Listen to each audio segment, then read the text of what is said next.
राजस्थान साहित्य अकादमी द्वारा Ajmer press club व नाट्य वृंद के संयुक्त तत्वाधान में 2 दिवसीय साहित्य उत्सव एवं कार्यशाला का शुभारंभ आज अजमेर प्रेस क्लब के प्रांगण में किया गया। कार्यक्रम की शुरुआत मां सरस्वती के समक्ष दीप प्रज्वलित कर की गई।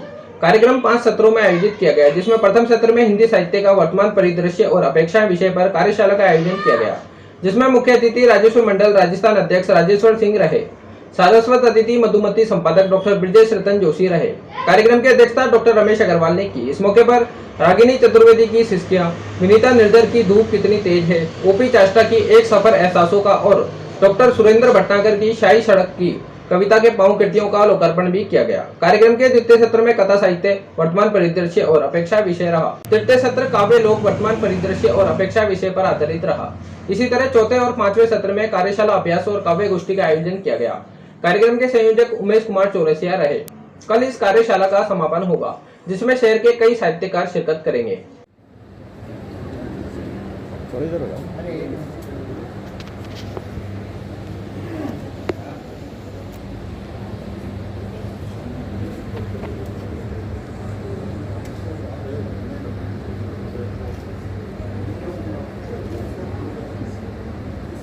मां शारदे से हमारी यही प्रार्थना है कि ये जो साहित्य समागम आज से हम शुरू कर रहे हैं, ये सफलतापूर्वक आप सबके सानिध्य में अच्छी चर्चा के साथ सार्थक विषय को लेते हुए, सार्थक समाधान को लेते हुए पूर्ण हो, इसी आशा और उम्मीद के साथ प्रार्थना करते हुए आज के इस कार्यक्रम का शुभारंभ।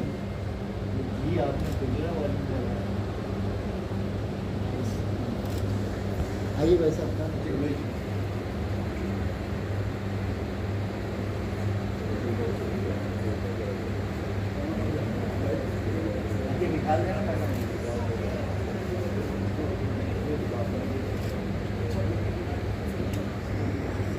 साहित्य अकादमी की पत्रिका मधुमती के संपादक डॉक्टर ब्रजरतन जोशी जी भी बहुत जल्दी हमारे बीच में आने वाले हैं। वे मार्ग में हैं और बहुत जल्दी हम सबके साथ में होंगे। उनका भी सानिध्य आज के इस सत्र में हमको मिलने वाला है। मैं आग्रह करूँगा अतिथिगण से कृपया मंच पर स्थान ले लेते हैं। आदरणीय दिवल साहब,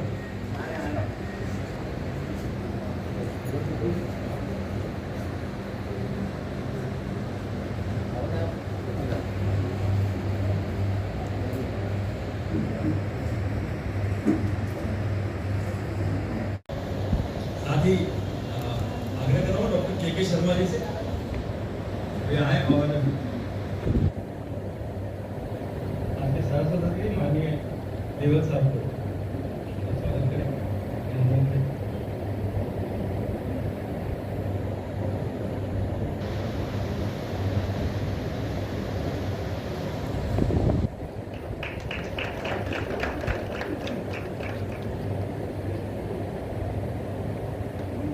सुनील जी मित्तल से आग्रह करूंगा कि वे आए।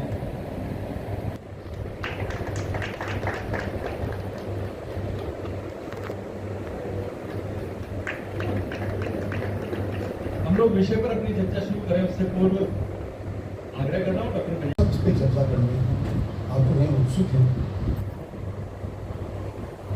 आप सब जानते हैं कि यह एक अटूट सत्य है कि कोई भी व्यक्ति उस समय के स्थापित और चलित मूल्यों से अलग होकर नहीं रह सकता। हर व्यक्ति को उस समय के जो स्थापित चलित मूल्य उनके साथ चलना पड़ेगा। इसीलिए कहावत बनी कि live like Roman when you live in Rome. तो उसका मतलब यही है कि जहाँ जब व्यक्ति रहता है उस समाज में, उस कल्चर में, उसको वैसे ही रहना पड़ता है। इस दृष्टि से हम सब देखते आ रहे हैं और हम सब इसके साक्षी है कि जीवन मूल्यों का सुनह सुनह पतन हो रहा है। इस बात पे सब चर्चा भी करते हैं कि जीवन मूल्यों का पतन तो हो रहा है और अब जीवन का आधार या युवा पीढ़ी का कईयों का आधार संवेदनाओं, प्रतिबद्धताओं और मूल्य आधारित जीवन न होकर बाजारवाद हो गया और संस्कृति भी अब सांस्कृतिक न रहकर तो एक तरह की वो तकनीकी हो गई।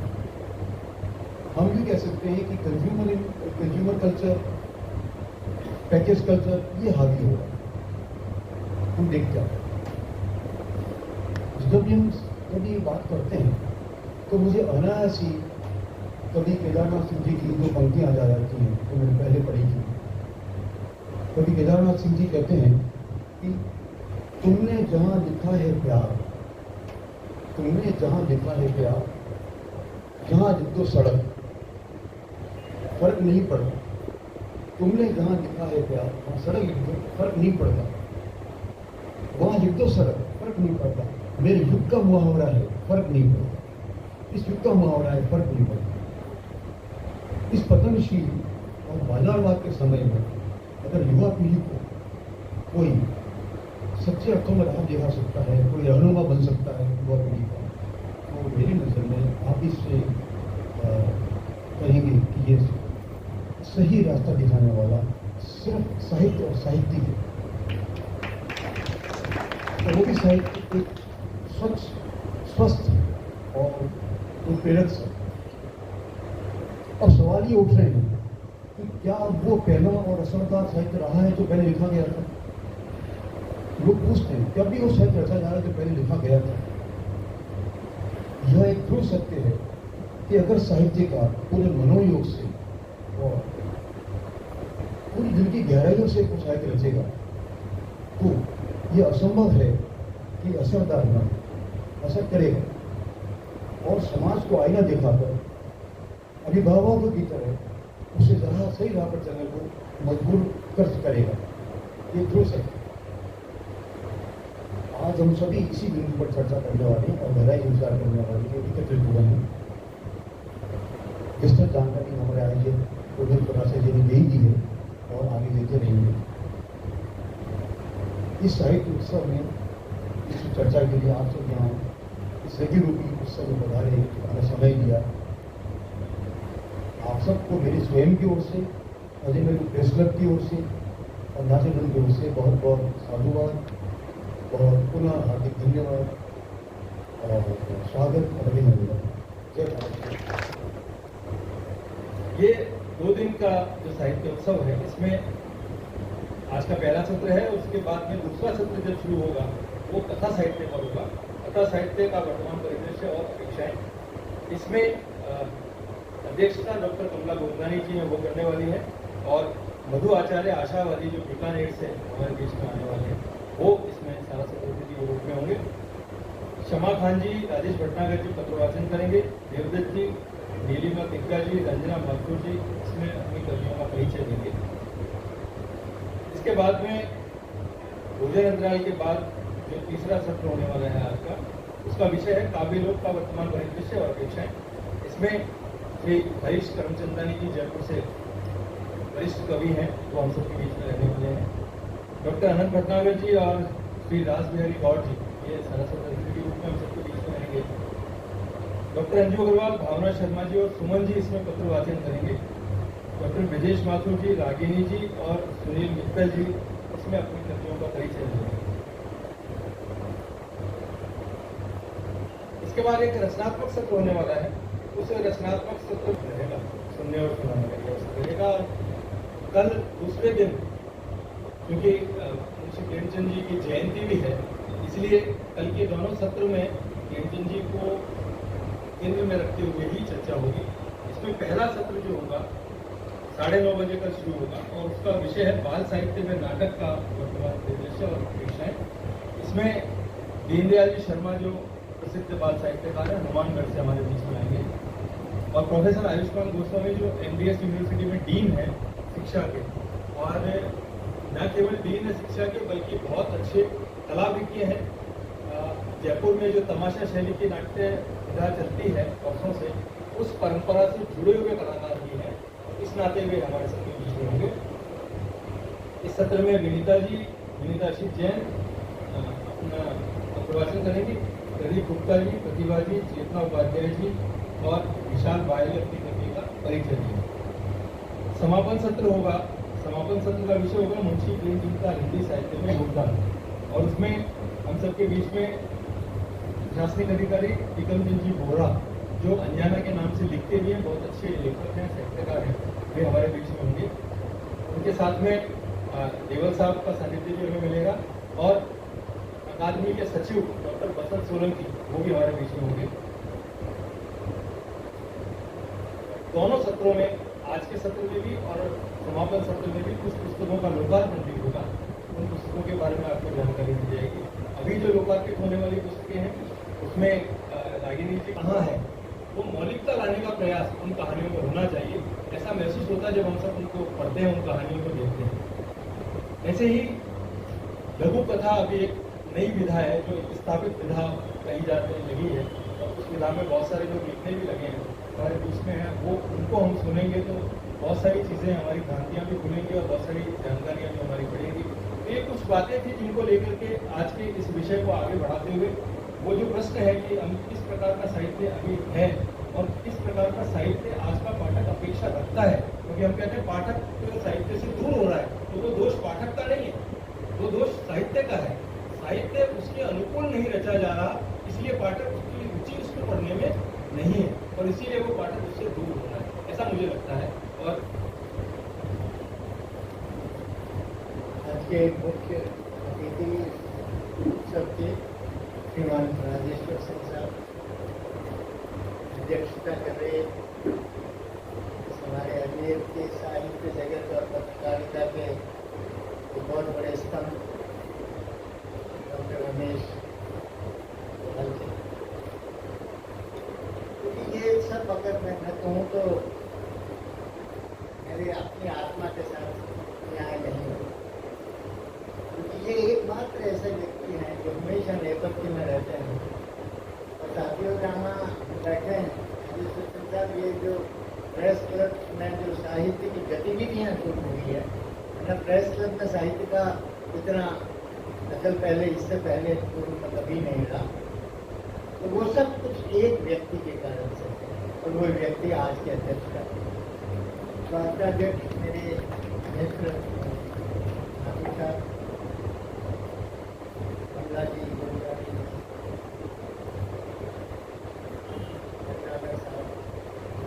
और सारे जो मेरे सामने बैठे, क्योंकि आपसे ही बात मुझे शुरू करनी है।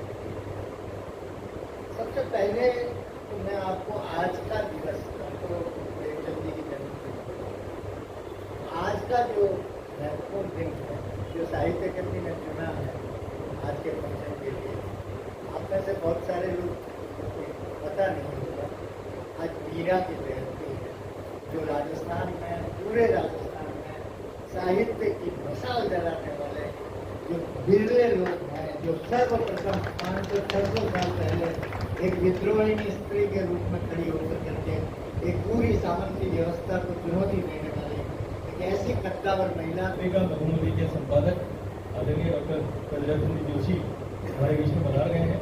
और आज के इस सत्र के सारस्वत अतिथि के नाते मैं आग्रह करूँगा, निवेदन करूँगा एक पूरा प्रश्न।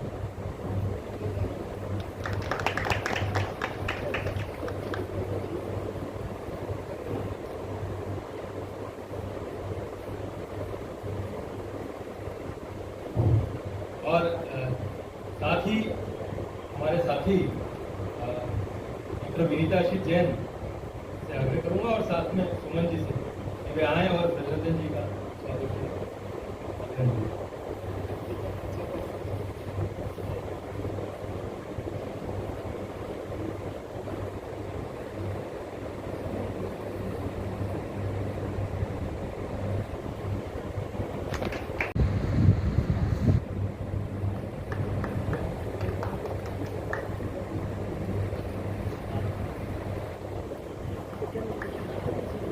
पुनः निवेदन आदरणीय दिवस।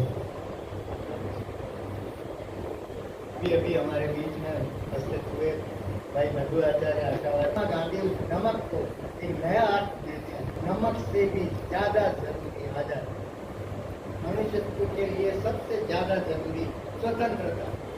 और ये जो मेटामॉर्फोसिस, ये जो कायाकल्प है कब्र का, ये मित्रों, ये एक तरह की सबसे अच्छी कविता लिखना। कविता यही तो काम करती है, साहित्य और क्या काम करता है? साहित्य इसी तरह से उन शब्दों में उनको परिमार्जित करता है, उसमें वो उन अर्थों को डालता है जो अर्थ उसमें से आपको एकदम से निकलते हुए लगते नहीं, उसी में से निकालते हैं। यही जादूगरी है, यही कवियों की जादूगरी है, यही शायरों की जादूगरी है। इसलिए हिंदी साहित्य का परिदृश्य सिकुड़ा हुआ नहीं है, बहुत विस्तार पा रहा है। दूसरी बात, जब उन्होंने पाठक के बारे में जो कही, उसमें भी मेरा एक निवेदन था कि आप देखेंगे हिंदी साहित्य की कुछ एक महत्वपूर्ण पत्रिकाएं हुआ करती थी पिछले जमाने में, जब हम लोग साहित्यकार बनने की उमंग में उन्हें पढ़ा करते थे। क्यों बंद हो? अब एक अकादमी ले देकर एक अकादमियों की जितनी भी पत्रिकाएं हैं, वो उनकी मजबूरी है अकादमी की, इसलिए वो पत्रिकाएं निकल। तो जब हमारा साहित्य की पत्रिकाएं तो खत्म हो रही है परिदृश्य से, जो कि हमें रोज कुछ न कुछ पढ़ने को देती है, और उसकी जगह पर ले रही हैं वो किताबें जिनके लिए ये कहा जा रहा है पाठक नहीं। इसलिए ऐसा है कि पाठक को ये बात मैं बेहद आपके साथ में रजामंदी के साथ मानता हूँ कि वो जो पुराना जो जैसा कि मैंने कहा पहले भी, मैंने कहा कि हिंदी साहित्य ही नहीं, बड़ी अपनी शुभकामनाएं देता हूँ कि आपका ये जो का ये जो चर्चा है, ये उत्सव है, ये व्याख्याना है, वो सफल हो। अकादमी नहीं भी है तब भी साहित्य था, अकादमी है तब भी साहित्य है, अकादमी नहीं रहेगी तब भी साहित्य रहेगा। लेकिन ये साहित्य तभी रहेगा जब हम, पतवार खो गई है तो क्या हुआ, हम अपने हाथ को जब पतवार बना रखे तो साहित्य की जीत होगी। एक छोटा सा मेरा प्रश्न है, माफ करना, कि साहित्य तो सब पीड़ा है, निकलता है। बहुत बहुत धन्यवाद आदरणीय देवल साहब। आपने निश्चित रूप से आज जो साहित्य की स्थिति है उसका एक सकारात्मक उत्साहवर्धन हम सबका करते हुए और एक पंक्ति में एक सूत्र दिया कि साहित्यकार के लिए अपने समय को समझना ये आवश्यक है, और इस पर हम लोग चिंतन करेंगे, ऐसा हम सब आशा उम्मीद करते हैं। मेरे लिए बहुत ही हर्ष और सौभाग्य का विषय है जो आपका साहित्य उत्सव का उद्घाटन सत्र है, इसमें सम्मिलित होने का सुअवसर मुझे प्राप्त हो रहा है।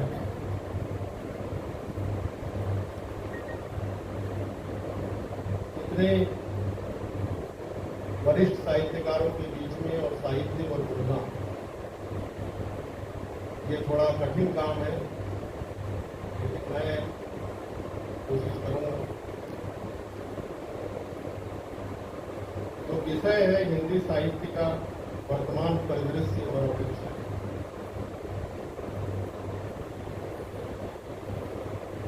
मैं बहुत ईमानदारी के साथ आपको ये निवेदन करना चाहता हूँ कि जो वर्तमान परिदृश्य है या जो वर्तमान साहित्य है उसके बारे में मेरी जानकारी बहुत ज्यादा नहीं, मुझे उतना समय भी नहीं मिलता।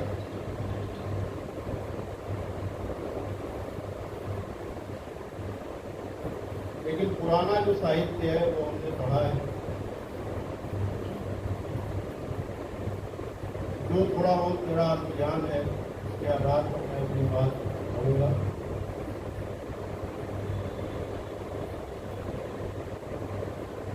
जीवन में दो चीजें होती हैं, एक तो शाश्वत और एक सामयिक।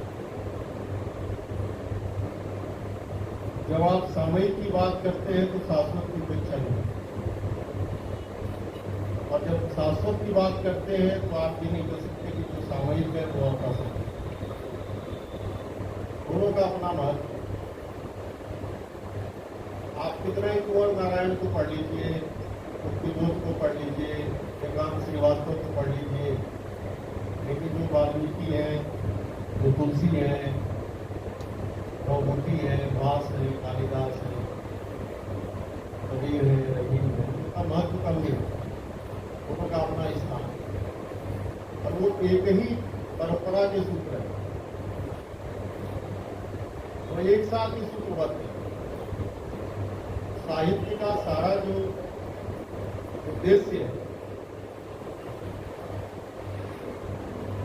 एक तो जीवन क्या है उसको समझना, और एक जीवन क्या है, कैसा होना चाहिए इसकी परिकल्पना करना, उसकी तरफ इंगित करें, उसकी तरफ दिशा दृष्टि वो दिखाएं। शुरू से लेकर के आज तक आप देखेंगे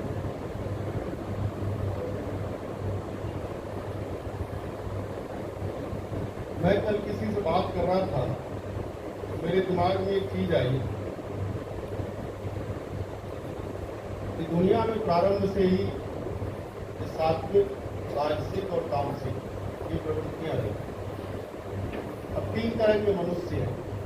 देवकोटि के मनुष्य हैं, वो मानव कोटि के मनुष्य हैं, मनुष्य कोटि के मनुष्य हैं, और वो राक्षस प्रवृत्ति के मनुष्य। सात्विक प्रवृत्ति का जो मनुष्य है, जिसको हम देव कोटि का कहते हैं, वो भले का भी भला चाहेगा, अच्छे का भी अच्छा चाहेगा और बुरे का भी अच्छा चाहेगा। जो मनुष्य कोटि का मनुष्य है वहां लेन देन आ जाता है। हम प्रेम दे रहे हैं तो हमको प्रतिदान चाहिए। हम आपके समारोह में सम्मिलित हो रहे हैं तो हमारे समारोह में आपको भी आना पड़ेगा। हम आपकी मुसीबत के समय पर आपके साथ हैं तो आपको भी हमारे मुसीबत के समय आना पड़ेगा। ये मनुष्य का स्वभाव। और एक राक्षस कोटि होती है तो लेना ही लेना चाहिए। अगर कभी कुछ देना हो गया तो उसको बड़ी समस्या कर रहे हैं। जब तक वो ले रहा है वो आप उसके लिए बहुत अच्छे हैं। जिस दिन आपने कोई उसको काम बता दिया बस वो सारा संबंध समाप्त।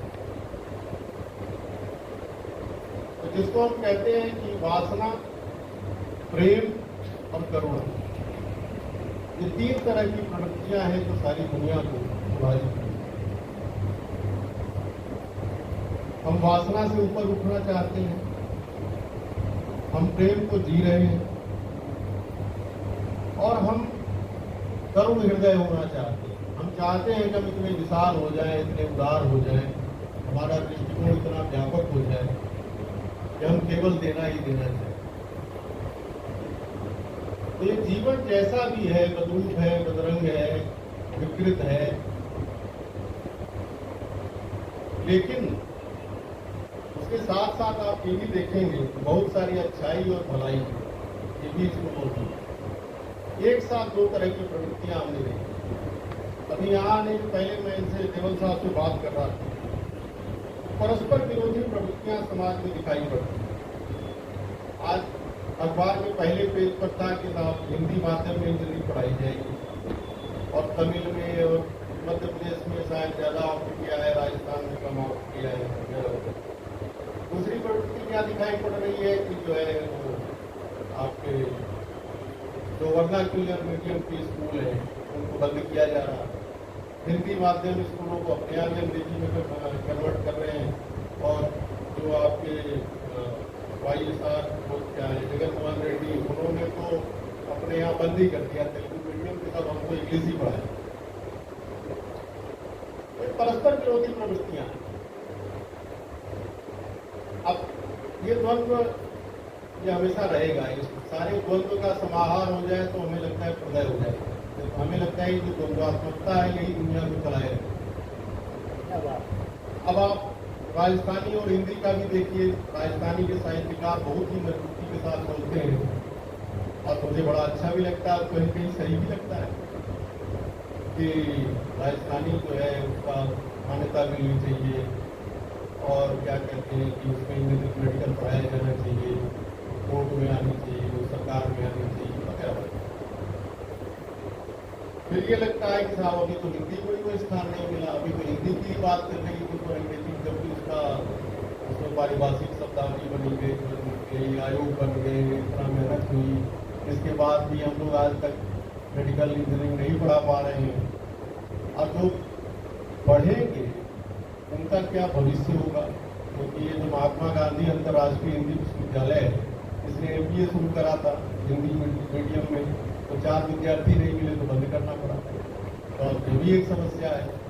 फिर हिंदी वर्सेज इंग्लिश का भी एक सवाल होता है कि ग्लोबल लैंग्वेज है, आप कहीं दुनिया में जाइए तो आपको कम्युनिकेट उसमें करना है, तो अब कैसे उसकी आप उपेक्षा करेंगे, उसको भी सीखना है।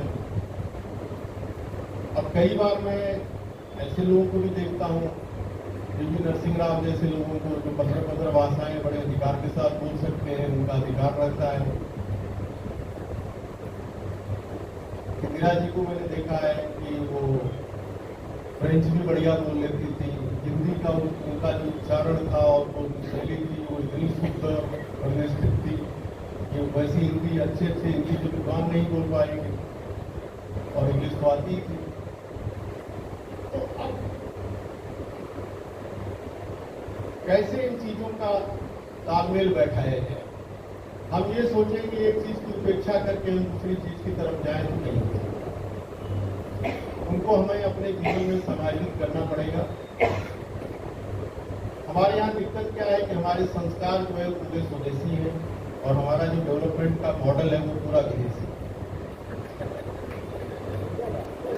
तो अब हम क्या करते हैं कि जब हम सहयोग की, दया की, करुणा की, परोपकार की बातें करते हैं तो हमारे महाभारत, रामायण, वेद, उपनिषद, गीता, मनुस्मृति जो भी है वो हमारे दिमाग में रहता है। और जब हम प्रतिस्पर्धा की बात करते हैं, ग्लोबलाइजेशन की दुनिया में पीछे नहीं रह जाने की बात करते हैं तो फिर वर्ल्ड सामने आ जाता है।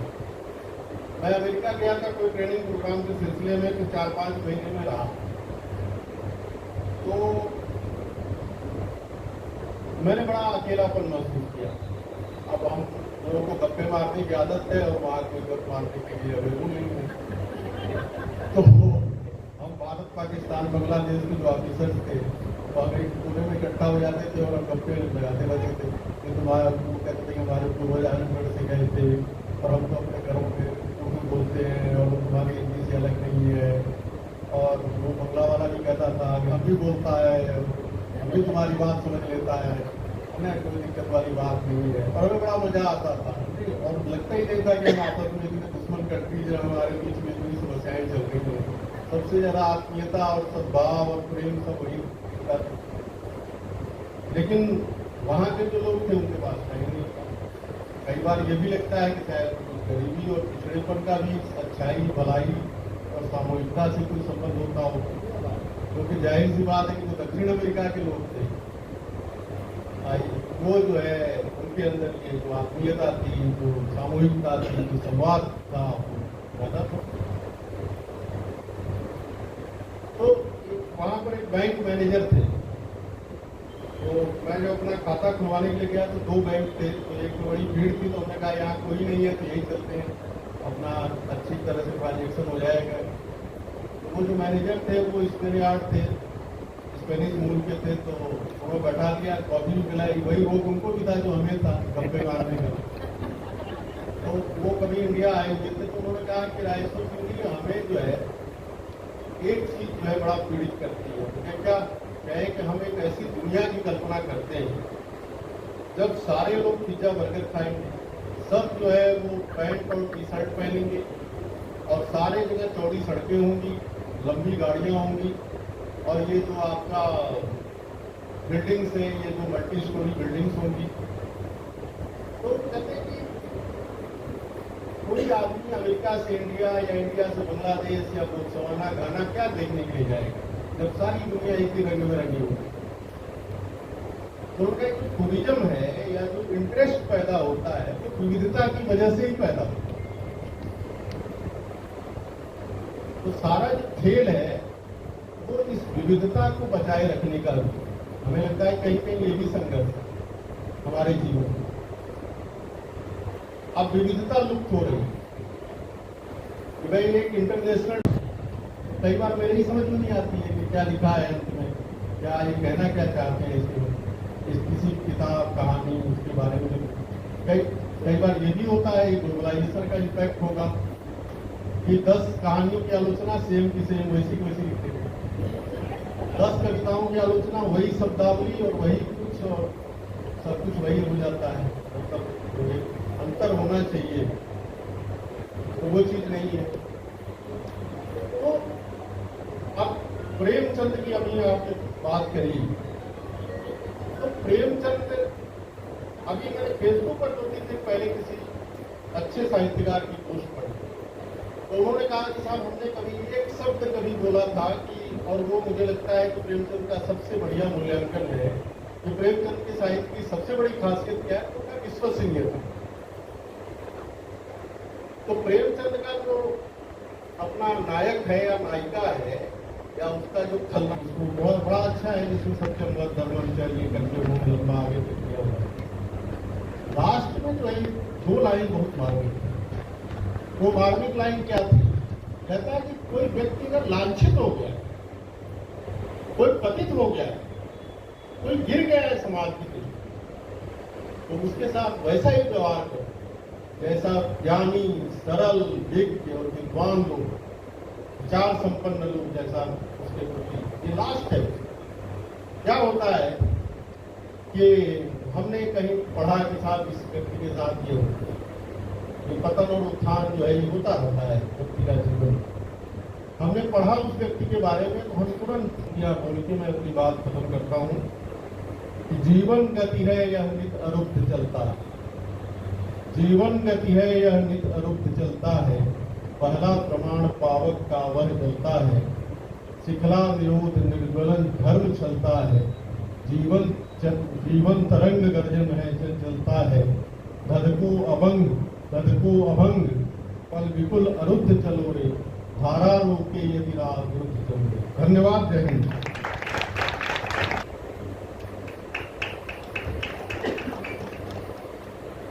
नमस्कार। सबसे पहले स्थान देवते को नमः। मैं एजमेंट की इस पवित्र धरती को प्रणाम करता हूँ और आप सबको भी प्रणाम नमन करता हूँ। खासकर जी को नमन करता हूँ, जिनकी वजह से मैं आज आप सबके बीच रूबरू हूँ और आपसे संवाद करने का शुभ अवसर प्राप्त हुआ है। अभी जब मैं आया तो देव साहब बोल रहे थे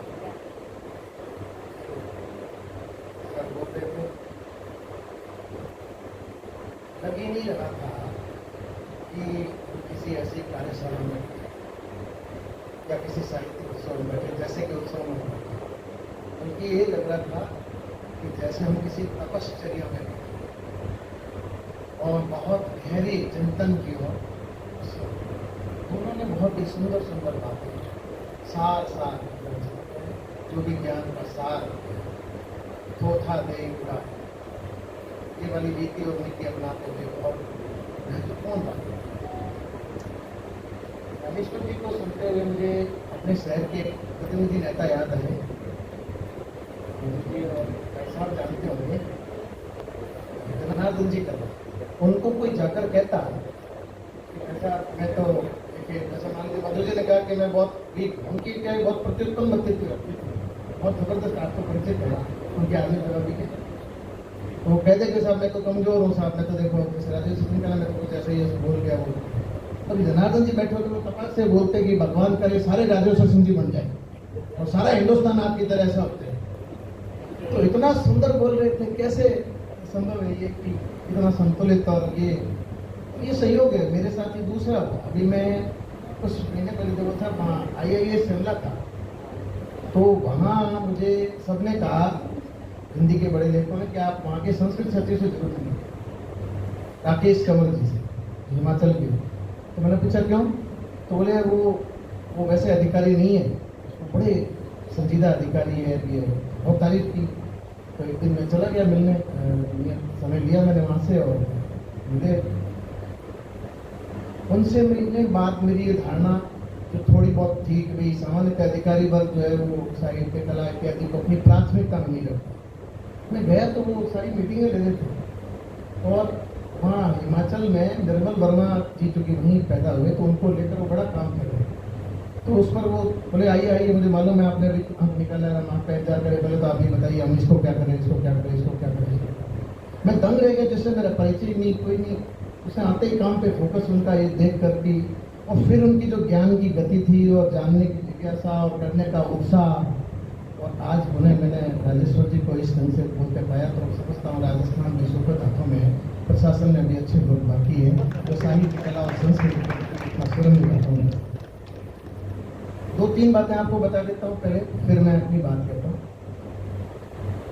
ये सही है कि बड़ी विडम्बनामूलक स्थिति की ओवरऑल कला साहित्य और संस्कृति इस उत्तर आधुनिक समय में समाज समाज की कह रहा हूँ मैं, राजनीति को हम ज़्यादा दोष देते रहते हैं, लेकिन समाज की उसमें प्राथमिकता नहीं। समाज की प्राथमिकता में इसलिए नहीं कि गलती से ही अगर आप सभी बैठे इसको ईमानदारी से बात सोचिएगा कि आपका बेटा कहते मैं कवि बनूं, तो कितने लोग आप में से ईमानदारी से हाथ खड़े करिए कि नहीं बेटा मैं तुम्हारे साथ हूँ, बता तुझे क्या क्या देगा। मुझे याद आता है अज्ञे जी का एक प्रसंग, केवल साहब ने तो पढ़ा होगा, वे यात्रा करते थे। अज्ञे जी तो चूंकि थोड़े अभिजात किस्म के माने जाते हैं, उनके स्वभाव था, तो फर्स्ट क्लास में यात्रा करते थे। मितवे थे, मितवे में जीने का जिस एक लाइन में कि जो मैं हूँ वो मैं हो सकूँ, और जब हो सकूँ तो इस हो सकूँ को जब आप देखते हैं अपने अंदर एनालिसिस करते हैं, जैसे इन्होंने भी सांख्य दर्शन से, भारतीय दर्शन में 6 दर्शन है, उनमें से एक की धारा से इन्होंने समझाया, जैसे सतरजतम, तो ज्ञान को जानने के 6 मार्ग विकसित है, उनमें से एक दर्शन की बात इन्होंने भी हमारे सामने साझा की। उस तरह से हर एक दर्शन की अपनी अपनी कोटि है, हर दर्शन का अपना अपना मार्ग है, उसके अपने अपने तर्क है, उसके अपने अपने वितर्क है, दंडा है, सब कुछ। साहित्यकार क्या करता है?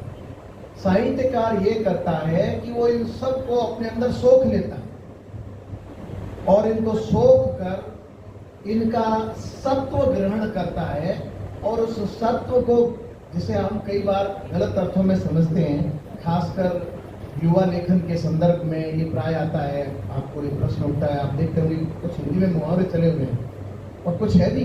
जैसे आपने बहुत सही कहा, मैं तो खुद ही थोड़ा परेशान रहता हूँ कि अगर मान लीजिए मैं राजेश्वर जी की कोई किताब है और वो एक्स को लिखने दी और वाई को लिखने दी, तो भले इनकी किताब का नाम हटा के दूसरी किताब लगा दो, फिट है उस पर। तो ये समीक्षा कर्म के प्रति जो एक तरह से निस्तेजता आई है, उदासीनता आई है, इसे एक रूटीन भी एक तात्कालिक प्रतिक्रिया है, ऐसे ही दे दो ठीक है। तो हमारे यहाँ कुछ शब्द होते हैं घड़िया और जड़िया, उससे आप समझ सकते हैं कि इसमें क्या चल रहा है और क्या होना चाहिए।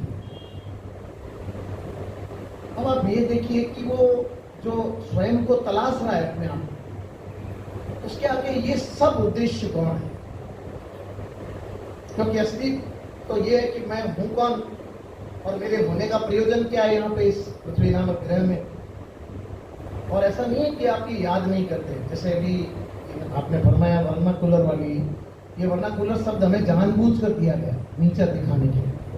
इंडोलॉजी जैसे सब्जेक्ट की स्थापना आपके यहाँ जानबूझ कर की गई ताकि आप अपने को हीन महसूस करें और वे अपने को श्रेष्ठ दिखा सकें। ये बाइनरी डेवलप की गई, ये काला है, ये गोरा है, ये ऊंचा है, ये नीचा है, ये फला है, ये वो है, ये जो आज भी स्त्री है पुरुष है।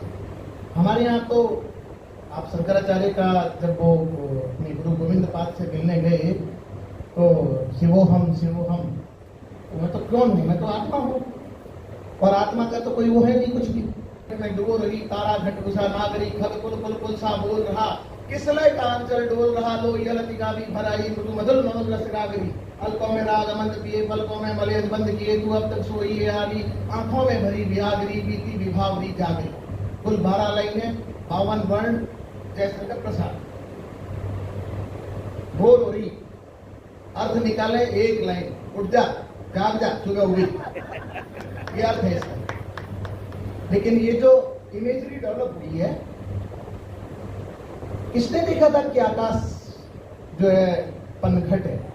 किसने देखा है कि उषा एक पनियारन की तरह और तारे खड़े हैं और वो उसको डुबो रही है? ये दृश्य हम रोज देखते हैं।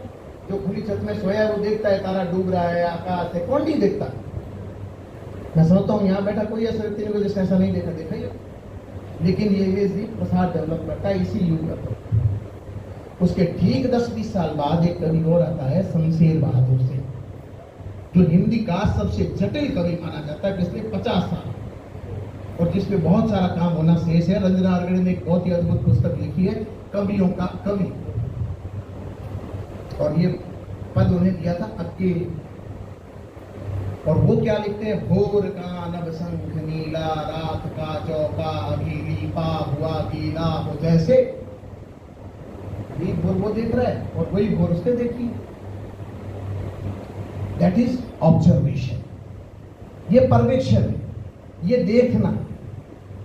कौन सा चौका है? राख का चौका अभी गीला लीपा हुआ हो जैसे। जो थोड़ा बहुत ग्रामीण पृष्ठभूमि से रहे हैं तो जानते हैं कि सुबह राखिया कलर का आकाश हो जाता है। द शेड्स ऑफ कलर जो आजकल आप क्यों क्लिक करके देखते हैं 20 शेड्स है, शमशेर को 1920-30 में दिखाई दे रहे थे, जब आपका कंप्यूटर इस तरह से शेड्स नहीं दिखा, तब शमशेर की इमेजरी में ये कलर्स के शेड्स थे। ये साहित्यकार से हमारी अपेक्षा है कि वे जीवन के तमाम शेड्स को देखें, तमाम अच्छाइयों को देखें, तमाम बुराइयों को देखें, उनको निचोड़े, उनको निखारे और उसका जो नवनीत है, उसका जो सत्व है, वो हमारे सामने बिना किसी लाग लपेट के, बिना किसी भय, लोभ, प्रलोभन, दबाव के हमारे सामने। अब आज की समस्या क्या है? 2-3 तरह के आक्रमण हो रहे हैं। सूचना, सैलाब है, सूचना और ज्ञान में लगभग भेद खत्म हो गया। आज की आप पीढ़ी से बात करिए, किसी से भी, खासकर आपके एडमिनिस्ट्रेटिव एग्जाम देने वाले और ये जो डॉक्टर वगैरह मैं जाता बात करता हूँ बच्चों से, आप उन्हें पूछिए, लिस्ट गिना देगा कि ये ऐसा हुआ, इस तारीख को ये हुआ, ऐसा हुआ, ऐसा हुआ। पूछे क्यों हुआ, क्यों नहीं हुआ, इसके क्या कारण है, ये तो नहीं बता सकते। तो फिर क्यों नहीं? अच्छा, कई बार मैं तो इंटरव्यू वगैरह में बैठता हूँ संस्थाओं में, तो मैं तो उससे सामान्य प्रश्न करता हूँ कि आप जैसे एक बंदा देशनोक से आया, तो मैंने पूछा देशनोक क्या है भाई? ये सब देशनोक क्या है जहाँ तुम रहते हो? अब उसको जमाने भर की हिस्ट्री याद है, लेकिन देशनोक का क्या काम कर दूँ? अगर मैं एक अच्छा अध्यापक चुन रहा हूँ कहीं बैठकर, किसी भी संस्था ने मुझ पर विश्वास किया, तो मैं ऐसे सजग व्यक्ति को चुनूंगा जो कम से कम अपने आसपास, अपने परिवेश से तो परिचित हो, अपने आसपास के इतिहास से परिचित हो, संस्कृति से परिचित हो। अब वो कहता है कि नहीं देशमुख तो देशमुख करणी माता है। क्यों है करणी माता? क्या है करणी माता? क्यों है लोक देवी? नहीं, कोई देवी नहीं है। किसने कह दिया देवी है? आपने तो मुझे याद है कि लोक देवता क्यों बनते हैं, सेमिनार करवाए थे बाकायदा, और ऐसे भारी भ्रमों को दूर करने की कोशिश की थी कि ये लोक देवता बनते कैसे। सही याद है परसों पहले। तो मुझे आप बताइए कि जब ऐसे भी सजग विद्वान हमारे बीच बैठे हैं और ऐसा पाखंड का वातावरण भी बना हुआ है जिसमें सूचनाओं का सलाह भी, आप खड़े हो जाओ, आपको शर्म आने लगता है उसके सामने। वो इतनी सूचनाएं परोस देगा, आपको लगेगा मुझे कुछ पता ही नहीं। लेकिन ज्ञान के स्तर पर सुन, नील, जीरो। और ये मैं साइंस वालों से भी बात करके कह रहा हूँ, मैं ह्यूमैनिटीज वालों से भी बात करके रह रहा हूँ, जहाँ जहाँ मैं जाता हूँ उनसे बात करके कह रहा हूँ। डेटा, आपको क्या चाहिए? डेटा चाहिए, डेटा। मतलब ये इतना, ये इतना, ये इतना, ये इतना, ये। अभी मेरी शिक्षा मंत्री जी से कुछ दिन पहले चर्चा हुई, तो मैंने कहा कि आपने ये शुरू किए, स्कूल आप कर दो, भले कोई दिक्कत नहीं, ठीक है, अच्छी बात है, बढ़िया है, कोई दिक्कत नहीं है। लेकिन एक बात बताइए मुझे, आपके बच्चों को ना तो बैठना आता है, ना सांस लेने का तरीका मालूम, कौन सी चीज के साथ क्या खाना है ये भी नहीं मालूम, और बड़ा क्या आपने उसको कर दिया कि तो 10वीं में टॉपर है, ये तो 12वीं में फलां है, ये तो उसका ये है, उसको खड़ा होने का मतलब नहीं मालूम, कितनी मुद्राएं हैं, क्या है क्या नहीं। तो जीवन तो इससे है ना, पहले वो खड़ा तो रहे, बैठे तो रहे। अगर वो 2 घंटे ढंग से बैठ ही नहीं सकता और उस बैठने में उसको प्रॉब्लम हो रही है, तो उसकी एकाग्रता कहाँ बनेगी?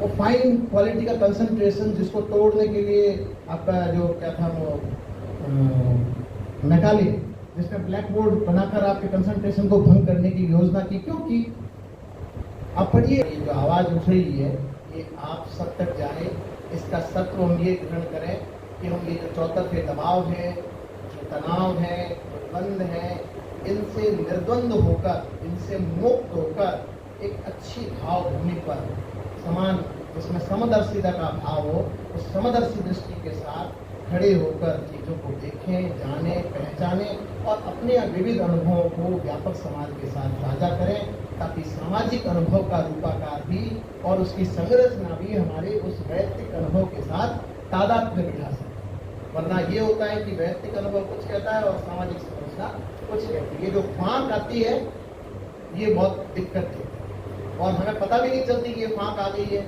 और ये बड़ी तरीके से आकर जीवन में प्रवेश कर जाती है और जीवन को विभाजित कर देती है। किसी एक लेखक को हमने वंचित रहने नहीं दिया, ये प्रतिबद्ध होकर काम कर रहे हैं। गांधी पर इस एकेडमी के इतिहास में काम कभी नहीं हुआ था, स्थापना से लेकर अब तक। तो मधुमती का 1 अंक निकला, उसके बाद गांधी पर एक गांधी समझ निरंतर किताब निकली, वो काम भी हमने किया। और अभी एक बड़ा काम जो थोड़े दिनों में आपके सामने आ रहा है कि विगत 30 वर्षों से एकेडमी के पास डेटाबेस नहीं था, वो डेटाबेस हमने तैयार कर दिया है।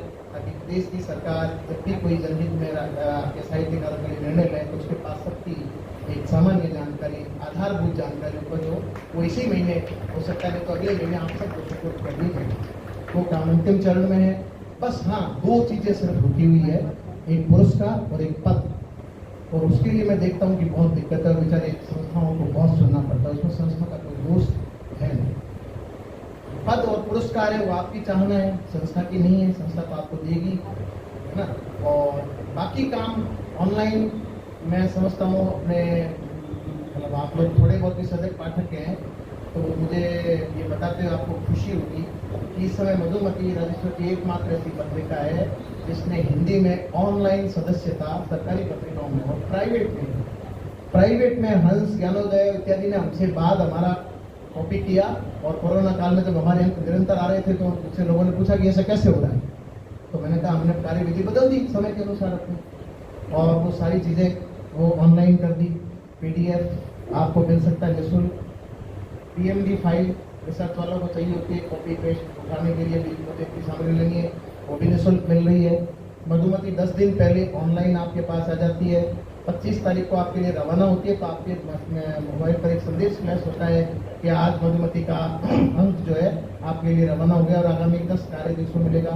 तो अकेडमी ने कोई प्रयास में कोई कसर नहीं छोड़ी। हाँ, ये जरूर है कि गवर्निंग काउंसिल के न होने से हमारे हाथ बंधे, क्योंकि हमारे हाथ में कुछ शक्तियाँ नहीं हैं। फिर भी आने वाले दिन में आपको विश्वास दिला सकता हूँ कि आयोजनों की दृष्टि से भी, एकेडमिक्स में भी अच्छी अचीवमेंट्स की दृष्टि से भी आने वाले दिनों में आपको बहुत अच्छी सूचनाएं मिलेंगी और आपका प्रदेश इस स्तर पर, इस विपन्न हालात में और विकट हालात में बेहतर से बेहतर प्रदर्शन करने वाला साबित होगा। हमने स्कूलों में मधुमती को नियमित रूप से, आवश्यक रूप से लागू करवाया है। आज़ादी के बाद राजस्थान पहला राज्य है जिसने ये निर्णय लिया है कि उसकी एकेडमी की पत्रिका स्कूल का हर विद्यार्थी पढ़ेगा। इस एक आदेश मात्र से मधुमती के 16,000 सदस्य अगले 2-3 महीने में बढ़ जाएंगे और मधुमती के बीच स्कूल एजुकेशन में जाएगी। वहाँ स्कूल का अध्यापक, स्कूल के बच्चे सब उसे पढ़ेंगे ताकि हमारा जो सांस्कृतिक वातावरण निर्माण का संकल्प है वो 12वीं कक्षा से 10वीं कक्षा से ही शुरू हो जाए। तब वो कॉलेज में आए तब तक वो ऐसा नहीं है कि रास बिहारी जी कौन है तो वो जान जाए, चंद्र प्रकाश देवल कौन है कि जान जाएगा, उमेश जी भाई साहब कौन है कि पता लग जाएगा, राजेश्वर जी कौन है पता, क्योंकि वो कहीं कहीं छपा होगा, बार बार पढ़ने पढ़ते पढ़ा ना हो लेकिन वो नाम उसके दिमाग में आ जाएगा, तो अपरिचय नहीं रहेगा। तो हम अपनी तरफ से ये बहुत सी ऐसी कोशिशें और भी बहुत सी चीज़ें हम कर रहे हैं जिनके सुखद और अच्छे परिणाम हम सब के अंत में आपको देखने को मिलेंगे। आपने मेरी बहुत ही अत्यंत महत्व की बातों को पूरा पर्याप्त महत्व देकर सुना, उसके लिए शुक्रगुजार हूँ। और अभी जब मधुमती की बात आप बता रहे थे कि मधुमती के तमाम तकनीकी पहलू तो आपने बताया, उसका प्रसार कैसे हो रहा है, बाकी सारी चीज़ें बताइए, लेकिन मधुमती में जो सामग्री इस समय में पिछले 2-3 सालों में आ रही है उस पर भी अगर हम गौर करते हैं तो हमें ये स्पष्ट नजर आएगा कि मधुमती ने आज जो स्थान पूरे देश में श्रेष्ठ पत्रिकाओं में अपना एक स्थान बना लिया, मुकाम बना लिया है, और वो निश्चित रूप से रविरतन जी की मेहनत और परिश्रम के कारण उनकी सोच और दृष्टि के लिए आमंत्रित कर रहा हूँ रागिनी चतुर्वेदी जी को। उनका कविता संग्रह है शिष्य।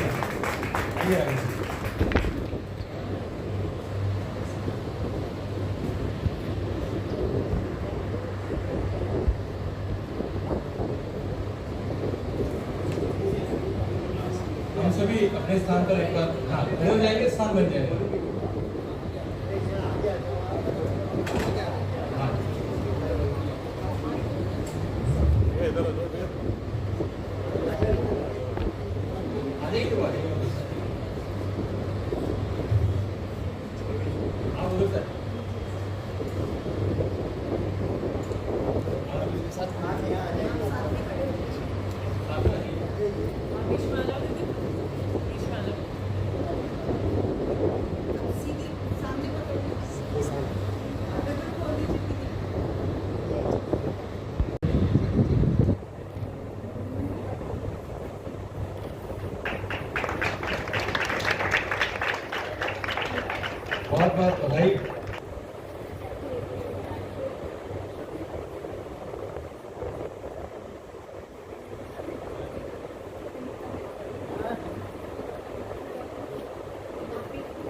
आइए मैम, आप भी पास में रहिए।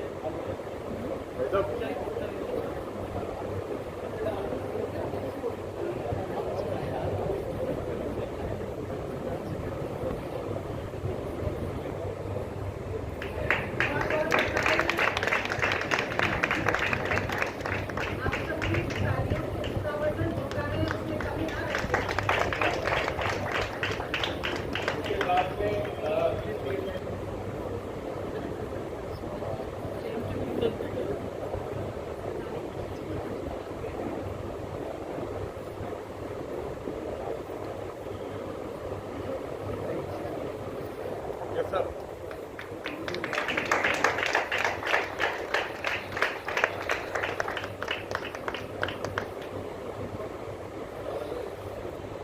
Yes sir.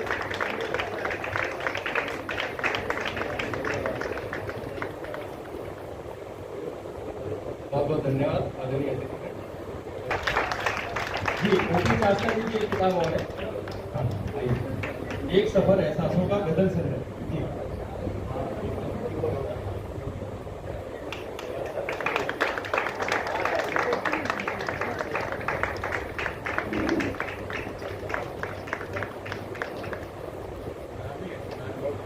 जी धन्यवाद।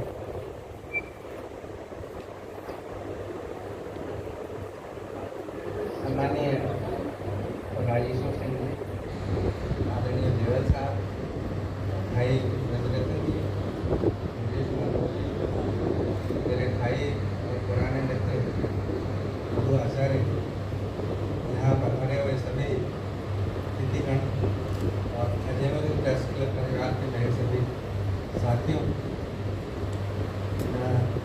अभी इतने सारे साहित्य के समंदर यहाँ पर लहरा रहे थे और लगभग साहित्य को लेकर जितना कुछ कहा जा सकता है तो सब कुछ कहा जा चुका है। और मैं भाई उमेश चौरसिया जी की परेशानी को भी समझता हूँ, समय की उनकी सीमा है। मैं अपनी बात को यथासंभव संक्षिप्त रखने की कोशिश करूँगा। जो बातें अभी यहाँ पे कही गई उनमें से कुछ बातों को लेकर मैं अपनी बात कहने की कोशिश करूँगा कि वर्तमान में जो सबसे बड़ा जो साहित्य को चुनौती दिखाई दे रही है वो हम उसे कह सकते हैं कि साहित्य की जो पुरानी जमीन है उस जमीन को लेके एक संकट ये पैदा हो गया कि हम जिसे कागज, स्याही और कलम कहते थे एक जमाने में, वो कागज ही धीरे धीरे उसका उत्पादन ही बंद होता जा रहा है, तो वो कागज लुप्त होता जा रहा है और साहित्य की जमीन वो कागज होता था, उसकी जड़ें होती थी इंसानों के जहन में, वो दोनों ही जगह से उसकी जमीन कुछ गलती सी दिखाई दे रही है। उस पर हमारे को सबसे बड़ा पुनर्विचार करने की जरूरत है। उस जमीन को कैसे बजाया जा सकता है, कैसे उसको मजबूत किया जा सकता है, या इसके लिए कोई नई ज़मीन कहाँ तलाश की जा सकती है, ये हमारे सामने आज सबसे बड़ी चुनौती दिखाई देती है। अभी अक्सर, क्योंकि मैं समाचार पत्र से संबंध रखता हूँ, अक्सर एक बात होती है, समाचार पत्रों को लेकर एक शिकायत होती है साहित्य सेवियों के बीच में। जब भी जाता हूँ तो एक बात अक्सर सामने आती है कि समाचार पत्रों में साहित्य के लिए स्थान लगभग खत्म सा होता जा रहा है, बिल्कुल अभी विलुप्त हो गया। और साहित्यिक जो पत्रिकाएं, अभी आदरणीय देवल साहब ने भी जिनका जिक्र किया, वो पत्रिकाएं भी बहुत कम हो गई, पहले से संख्या में भी कम हो गई है और छप रही हैं तो खरीदी नहीं जा रही है, खरीदी जा रही है तो पढ़ी नहीं जा रही है। तो कुल मिला के स्थिति ये हो गई कि मतलब साहित्य अभी कहीं दिखाई नहीं देता, मौजूद है, लिखा जा रहा है, सृजन भी हो रहा है, नया सृजन भी हो रहा है, लेकिन वो दिखाई नहीं देता क्योंकि उसका स्थूल रूप जो है वो हमारे सामने से लुप्त होता जा रहा है। ये एक बड़ा संकट है। मैं आपको बताना चाहता हूँ, क्योंकि मैं जिस अखबार से जुड़ा हुआ हूँ और भाई मधु आचार्य हमारे बीच बैठे हुए हैं, वो पत्रकार भी हैं और साहित्यकार भी हैं और मैं भी उन्हीं की बिरादरी से ताल्लुक़ रखता हूँ। तो साहित्य का पन्ना मुझे समझ में आता है कि हमारे ग्रुप में या तो मधु के एडिशन में जारी रहता था या फिर वो हमारे एडिशन में एक ज़माने में हुआ करता था, बीच में बंद हो गया। तो भाई उमेश चौरसिया से मेरी अक्सर बातचीत होती थी, मैं ये कहता था, वो लोग यहाँ पे बात करते थे मेरे से, राज बिहारी जी, आनंद जैसे लोग बात करते थे कि साहित्य का पन्ना अखबार के अंदर होना चाहिए। तो मैं ये कहता था कि निश्चित रूप से होना चाहिए, मैं आपकी बात का समर्थन करता हूँ। लेकिन आज की तारीख में जितने भी समाचार पत्र काम कर रहे हैं व्यावसायिक दृष्टिकोण से काम कर रहे हैं और वो लाभ और हानि, मांग और पूर्ति के आधार पर काम कर रहे हैं। अगर पाठक ये मांग करेंगे, अगर ये पाठक मांग करते हैं कि हमारे को साहित्य का पन्ना चाहिए, हम साहित्य का पन्ना पढ़ना चाहते हैं, तो निश्चित रूप से मालिक तो वही बेचेगा ना जिसकी मांग हो। अगर मांग होगी तो निश्चित रूप से उसको वो मजबूर होगा वो छापने के लिए और उसको देनी पड़ेगी वो जगह। मुझे अपने साथियों की मदद लेनी पड़ी और मुझे एक कृत्रिम मांग यहाँ पर पैदा करनी पड़ी। मुझे एक चिट्ठी लिखवानी पड़ी हमारे साथियों से, हमारे मैनेजमेंट के नाम। आप लोगों ने उसमें सहयोग भी किया था कि भाई हम साहित्य का पन्ना पढ़ना चाहते हैं, तो आप ज़्यादा नहीं, कम से कम एक आधा पन्ना आप हमारे को दीजिए। बीकानेर में मधु उसको छापते रहे बहुत समय तक, तो आप सबके सहयोग से वो आधा पेज का पन्ना दैनिक भास्कर के एडमिट संस्करण में चालू हो पाया। पिछले कुछ समय से वो चल रहा है सृजन भास्कर के नाम। अब मैं उसके बारे में एक बात ये कहना चाहता हूँ कि उसमें जो भी कुछ उसमें नए, बहुत अच्छी बात है कि नए उसमें सृजक उसके अंदर आ रहे हैं, नए साहित्यकार उसके अंदर आ रहे हैं, लिख रहे हैं। लेकिन दुर्भाग्यपूर्ण एक बात मैं देखता हूँ, अक्सर पिछली बार जो बात हुई थी हमारी इसी मंच से हमारे साहित्य सृजकों के और प्रेमियों के बीच में, तब भी मैंने कहा था कि उसमें जितने भी लोग हमसे संपर्क करते हैं वो ज़्यादातर इस बात की शिकायत लेकर हमारे पास में आते हैं कि मेरी ये रचना मैंने भेजी थी, ये छपी नहीं, या मेरे को इतने दिन हो गए वो छपी नहीं, या मेरी ये रचना छपवा दीजिए। कभी मेरे पास में कोई ये मांग लेकर नहीं आया कि हम वो उन लेखकों को पढ़ना चाहते हैं, उन कवियों को पढ़ना चाहते हैं, या इसमें साहित्य की दृष्टि से हम वो चीज़ पढ़ना चाहते हैं, वो छापिए आप। हमसे जो भी संपर्क करते हैं वो अपनी रचना को लेके या अपनी कविता को छपवाने के लिए, अपनी कहानी को छपवाने के लिए संपर्क करते हैं। और अभी सभी विद्वान वक्ताओं ने भी ये बात कही, देवल साहब ने भी बात कही कि सबसे बड़ा संकट आज की तारीख में है कि साहित्य तो रचा जा रहा है, लेकिन किताबें आज छप रही है बहुत सारी। आज साहित्य की भले ये जमीन कागज की हो गई, लेकिन किताबें छपना कम नहीं हुई। ये जरूर है कि अभी जैसा कि कहा गया कि पहले 1100 कॉपी का एडिशन चलता था, 250 कॉपी पे, 200 कॉपी पे रह गया, ये जरूर है। लेकिन खूब सारी किताबें छप रही है। हमारे साथी अभी पिछले दिनों मुझसे एक हमारा एक साथी मिला जो उसकी उम्र अभी 50 साल पूरी नहीं हुई है, लेकिन 50 से ज़्यादा किताबें, उसने मुझे बताया कि मेरी 50 से ज़्यादा मेरी किताबें छप के और आ चुकी हैं। लेकिन ये बात बहुत अच्छी बात है कि लिख रहे हैं और इतनी सारी किताबें लोग लिख रहे हैं, लेकिन वही बात आती है कि उनको लिखी तो जा रही है, लेकिन उनको पढ़ कौन रहा है, उनका लाभ क्या हो रहा है, समाज को उससे मिल क्या रहा है, इस पर विचार संभवतः कोई नहीं कर।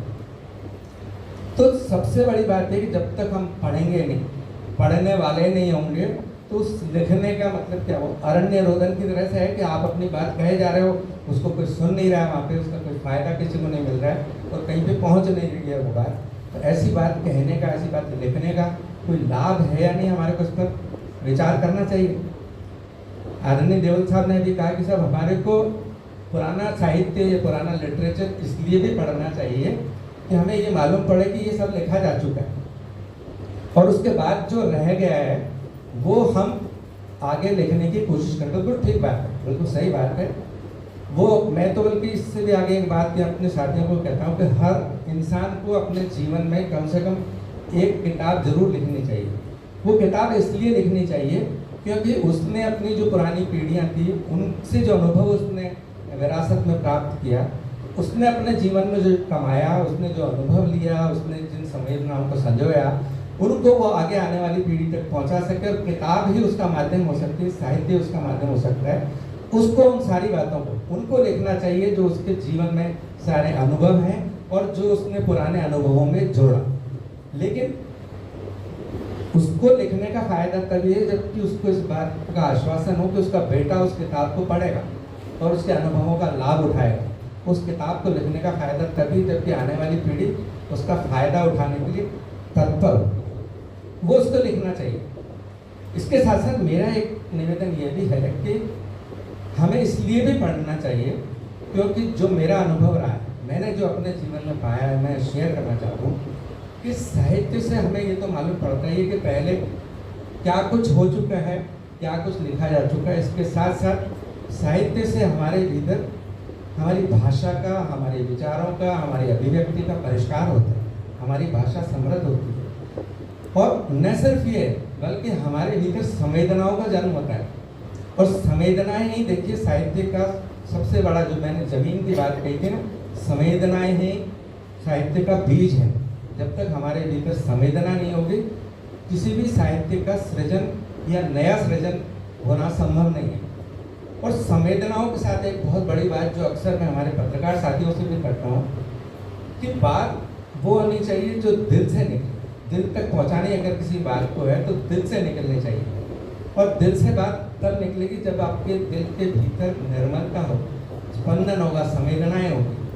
और संवेदनाएं कहाँ पाई जाती है? कभी किसी खलनायक के पास में संवेदनाएं हमने नहीं देखी। कभी आप देखते हैं, कभी जो बुरे लोग हुए हैं, अपराधी जो हैं, उनके पास संवेदनाएं नहीं होगी। और इसीलिए आपने देखा होगा कभी किसी अपराधी को आपने कोई उपन्यास लिखते हुए नहीं देखा होगा। अक्सर जो भी रचना होती है, सृजन होता है, वो ज़्यादातर ऐसे लोगों द्वारा लिखा जाता है। और अगर मान लीजिए किसी ने लिख भी दिया तो पढ़ा हो जाता है। जिस आदमी ने जीवन जैसा जिया है उसको वो वैसा लिखता है, ईमानदारी से लिखा गया है। जो उसने किया नहीं है वो नहीं लिखता है, जो उसने किया है वो ही लिखता है। तो ये ईमानदारी से लेखन वही आदमी कर सकता है जो कि मन से ईमानदार होता है, जिसने अपना जीवन ईमानदारी के साथ में जिया होता है, जिसके मन में निर्मलता होती है। और निर्मलता कहाँ से आती है? जो मैंने पाया है कि साहित्य से ही वो निर्मलता आती है। बचपन से हमारे को एक संस्कार मिलता है। वो संस्कार हमारे माता पिता, हमारे टीचर्स, हमारी दादा दादी की कहानियाँ, हमारे नाना नानी की कहानियाँ, वो भी एक साहित्य है। वो साहित्य जब हम बचपन में, हम दूसरी तीसरी चौथी क्लास के अंदर जब हम उनसे सुनते हैं, उसके बाद हम जब बड़े होते हैं, जो बच्चों की कहानियाँ हमारे ज़माने में आया करती थी, हम पढ़ा करते थे, छोटी छोटी बाल कहानियाँ, बच्चों की पत्रिकाएँ आती थी, वहाँ से एक संस्कार का निर्माण शुरू होता था। और हम ये समझना शुरू करते थे कि सही क्या है और गलत क्या है। और वहाँ से हमारा एक वैल्यू सिस्टम बनना शुरू होता था कि क्या सही है और क्या गलत है। और वो जब से वो सारी चीज़ें बंद हुई हैं, वो बाल पत्रिकाएं बंद हुई है, वो साहित्य हमारा पढ़ना और उस तरह का साहित्य लिखा जाना बंद हुआ है, समाज का पूरा एक वैल्यू सिस्टम हमारा ध्वस्त हो गया। आज हम ये सोचने की स्थिति में नहीं है कि सही क्या है और गलत क्या है। हम उसको सही मानते हैं जो कहा जा रहा है मंच से या किसी माइक से या किसी संसद से कहा जा रहा है कि साहब ये सही है, आपको ये करना चाहिए, हम उसको सही मान लेते हैं। लेकिन हम खुद अपना, हमारा विवेक हमारा आज खो गया है, उस विवेक का निर्माण ही नहीं हुआ है। वो चूंकि वैल्यू सिस्टम नहीं था, हमारे को संस्कार नहीं मिले जिसके आधार पर हम सही और गलत का फैसला कर सकें, इसलिए हम आज खुद कोई निर्णय करने की स्थिति में नहीं है। और इसीलिए हम वो मानते हैं सही जो कि हमें कहा जा रहा है।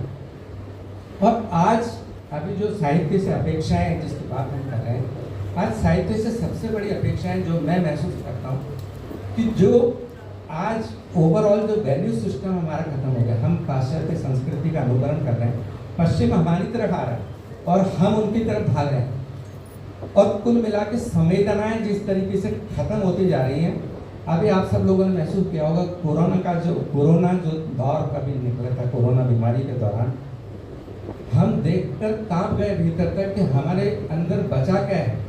कोरोना के दौरान हालत ये हो गई थी कि अस्पताल के अंदर कोई बच्चा अपने बाप को रोटी का टिफिन पहुंचाने तक से कतरा रहा था कि कहीं मुझे कोरोना ना हो जाए। उसने किराए के लोग रख लिए थे या कहीं विदेश में वो बैठा हुआ है तो फ़ोन कर देता था अस्पताल को कि मैं आपको 1 लाख रुपए का चेक काट के दे देता हूँ, आप मेरे पिता को दवाइयाँ पहुँचा दें और ये चेक। इतनी, आप तो विदेश की बात करें, आप अजमेर शहर में बैठा हुआ बच्चा अपने बाप से, अपने भाई से, पति अपनी पत्नी से मिलने से कतरा रहा है। तो संवेदनाएं हमारी कहाँ पहुँच गई। दूसरा एक जो चुनौती है, तो हमारे को साहित्य के माध्यम से हम, हमारे सामने एक बहुत बड़ी, अगर हम साहित्य उस तरह का सृजन कर सकें, जैसा कि अभी कहा गया कि साहित्य उपदेश देंगे, अभी ब्रजरतन जी ने भी कहा कि उपदेश देंगे तो लोग मानेंगे नहीं, लेकिन साहित्य के माध्यम से हम ऐसे पात्रों को गढ़ सकते हैं। आज राम को जो गढ़ा है तुलसीदास वाल्मीकि ने, तो राम का हम अनुसरण करते हैं, राम को हम देखते हैं। जब आदर्श पुत्र की बात होती है तो हम राम को देखते हैं। राम को सिर्फ पढ़ना या पूजना जरूरी नहीं, उसका अनुसरण करना जरूरी है। तो ऐसे पात्रों का जब हम गढ़ेंगे, ऐसे पात्रों के बारे में लिखेंगे, ऐसी कहानियाँ जब गढ़ेंगे तो भीतर से संवेदनाएं जन्म लेगी, और वो संवेदनाएं जन्म लेगी तो ही हमारे समाज का एक संस्कार बनेगा, जिसका कि आज हम बहुत बड़ा संकट देख रहे हैं। दूसरा एक बड़ी चुनौती जो आज मैं महसूस करता हूँ, बहुत शॉर्ट में अपनी बात खत्म करूँगा, मैं बिल्कुल लंबी नहीं खींचूंगा, काफ़ी कुछ सोच के आया था लेकिन चूंकि कहा जा चुका सब कुछ, उसको रिपीट नहीं करूँगा। दूसरा आज हमारे समाज के सामने सबसे बड़ा संकट है कि हम जिस धर्म के नाम पर आज पूरी तरीके से डूब गए, मतलब आज पूरा देश धर्ममय हो गया, धार्मिक हो गया, लेकिन धर्म क्या है हमें यही पता नहीं। आज हम आज ये भूल चुके हैं कि धर्म है क्या। क्या धर्म हमारे को लड़ना सिखाता है, हमारे को अहंकार सिखाता है, हमारे धर्म को दूसरे धर्म से ऊंचा रखना या उस धर्म की खातिर दूसरे को नीचा दिखाना सिखाता है। लेकिन आज हमें ये सिखाया जा रहा है, हम मान रहे हैं और अपने आप को हम धार्मिक मान रहे हैं और उस धर्म के नाम पर हम बहुत बड़े बड़े नारे लगा रहे हैं, बहुत बड़ी बड़ी बातें कही जा रही हैं, लेकिन हमें मालूम ही नहीं है कि धर्म क्या है। तो हमारे सामने आज उसी साहित्य के माध्यम से फिर एक बार वो चुनौती खड़ी हो गई है। मुंशी प्रेमचंद की बात हो गई थी, बात हो रही थी, तो मुंशी प्रेमचंद के लेखन की बहुत सारी विविधताओं, बहुत सारी खूबियों में से एक बड़ी बात ये थी कि उनका जो लेखन था वो सांप्रदायिक स्वार्थ की जड़ों को सींचने का काम करता। मुंशी प्रेमचंद की कहानी में देखिए, वहाँ पर एक ही गांव के अंदर रहने वाले, उनमें वो हिंदू है या मुसलमान है या किसी और धर्म का व्यक्ति है, उनके अंदर फर्क ही नहीं महसूस होता। एक परिवार की तरह से वो पात्र रहते हैं, परिवार की तरह से एक दूसरे के काम आते हैं, एक दूसरे की मदद करते हैं। तो वो सारी बातें कहानियों के माध्यम से अगर कही जाती है, साहित्य के माध्यम से, कविता के माध्यम से कही जाती है, तो सीधी मनुष्य के दिल को छूती है और उसका संस्कार का निर्माण करती है। तो आज हमारे सामने सबसे बड़ी चुनौती है कि हमारा वैल्यू सिस्टम जो ओवरऑल जो लड़खड़ा गया है, जो बह गया है, उस वैल्यू सिस्टम को दोबारा से पुनर्निर्माण करने की जरूरत है। और एक बात, और आखिर में मैं जो एक बात यह और कहना चाहता हूँ, आज जो संकट मैंने कहा कि जैसे कागज का निर्माण खत्म होता जा रहा है, उसका स्थान डिजिटल मीडिया लेता जा रहा है, तो डिजिटल मीडिया के ऊपर भी साहित्य तो लिखा जा रहा है, साहित्य उपलब्ध भी है, लेकिन उस पर डिजिटल मीडिया पर साहित्य वही लोग प्रोड्यूस कर रहे हैं जो कि जिनको साहित्य, जिन्होंने पढ़ा नहीं है, जिनकी साहित्य की जड़ें नहीं है, जिन्होंने संवेदनाओं को जिया नहीं है, जिन्होंने संवेदनाओं को अपने भीतर जन्म नहीं दिया, वो सिर्फ टेक्नोलॉजी जानते हैं, वो इंटरनेट को चलाना जानते हैं, कंप्यूटर को चलाना जानते हैं, लेकिन जिनके भीतर साहित्य के संस्कारों का निर्माण नहीं हुआ है, वो साहित्य लिख रहे हैं। ज़्यादातर लोग, उनमें से एक्सेप्शन भी हो सकता है, मैं नहीं कहता कि सारे लोग ऐसा कर रहे हैं। और दुर्भाग्य है कि जो लोग बहुत अच्छा साहित्य सृजन कर रहे हैं, आज भी कर रहे हैं, वो उस डिजिटल मीडिया से या जो कि पॉपुलर मीडिया है उससे वो बहुत दूर है।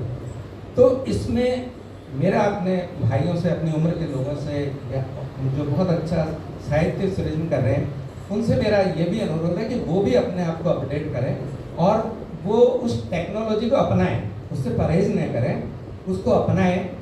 अगर लैपटॉप पे मान लीजिए आप अपनी किताब लिख सकते हैं तो लैपटॉप लिखिए, इंटरनेट का इस्तेमाल कीजिए, आप ब्लॉग्स के माध्यम से बहुत सारे लोग साहित्य को पहुंचा रहे हैं, आप अपने ग्रुप्स बनाइए, उन ग्रुप्स के माध्यम से साहित्य को पहुंचाइए। लेकिन आज की तारीख में जो साहित्य, जो आदमी जो लिख रहा है वो छापा जा रहा है, आज उसके अंदर कहीं पर कोई फिल्टर नहीं है। एक जमाना था जब किसी व्यक्ति की एक रचना, एक कविता किसी अखबार में, पत्रिका में छप जाती थी तो साल भर जश्न मनाता था कि सर मेरी हंस में कोई कविता छपी है, हंस में मेरी कहानी छपी है, या फला अखबार के अंदर। और आज आप जाइए और रमेश अग्रवाल जी से बात की, आपकी कल छप जाएगी आपकी, कोई उसमें उसका फिल्टर नहीं होता है, उसकी क्वालिटी का कहीं पर क्वालिटी कंट्रोल नहीं होता है, ना उनको सिखाया जाता है कि आप अपनी कविता में ये सुधार कीजिए, ये कहानी में ये संशोधन कीजिए, उसके बाद आप लेके आइए। जो दिया जा रहा है वो आज उस डिजिटल मीडिया के ऊपर छप रहा है एज इट इज, उनको कोई सिखाने वाला भी नहीं है, उनमें संस्कार डालने वाला है। तो मेरा सुझाव ये है कि जो हमारे वरिष्ठ जन बैठे हैं, इस तरह से पूरे देश में बहुत सारे अच्छे लोग आज भी मौजूद है, बहुत अच्छा साहित्य सृजन किया जा रहा है, वो लोग उन माध्यमों को अपनाएं, वहाँ पर वो लोग अपनी उपस्थिति दर्ज कराएं और उस नई आने वाली पीढ़ी को साहित्य के प्रति एजुकेट करें, उनको बताएं कि सर अच्छा साहित्य क्या है। क्योंकि वो लोग किताबों तक तो आ ही नहीं रहे, किताबें सिर्फ या तो लाइब्रेरी में पढ़ी हुई है या फिर अपने घर के अंदर वो उसका जो जेट है वो बड़ी होती चली जा रही है, वो पढ़ी नहीं जा रही। डिजिटल मीडिया देखा जा रहा है, पढ़ा जा रहा है, लोगों तक पहुँच रहा है। तो अच्छे साहित्यकारों से भी मेरी अपील है कि वो उस मीडिया को अपनाकर वहाँ तक पहुँचे और उन लोगों को बताएं कि सर साहित्य क्या है। और वो वही साहित्य जो कि बहुत सारा पढ़ने के बाद, जो अभी उमेश भाई ने कहा था कि 100 पेज पढ़ें आप और उसके बाद एक पेज लिखें। काफ़ी कुछ पढ़ने के बाद, मंथन करने के बाद, उसका जो नवनीत निकालने के बाद में वो आपके सामने दिया जा रहा है, उसको देखें, उसका अनुसरण करें। छपने की जल्दी न करें। मैं नई पीढ़ी के लोगों से भी पहले भी यहाँ पर मैं अपने बहनें मेरी कुछ आई थी यहाँ पर, उनको मैंने कहा था कि मैं खुद जब अखबार की लाइन में आया था तो अखबार में आज की तारीख, आज जो अखबार में बच्चे आते हैं, नए बच्चे आते हैं, उनको तीसरे दिन अपनी बाईलाइन स्टोरी चाहिए। लेकिन मैं अपना अनुभव बताता हूँ कि मेरे को अखबार में काम करते हुए 7 साल बीत जाने के बाद मेरे नाम से उसके अंदर बाईलाइन को स्टोरी चाहिए।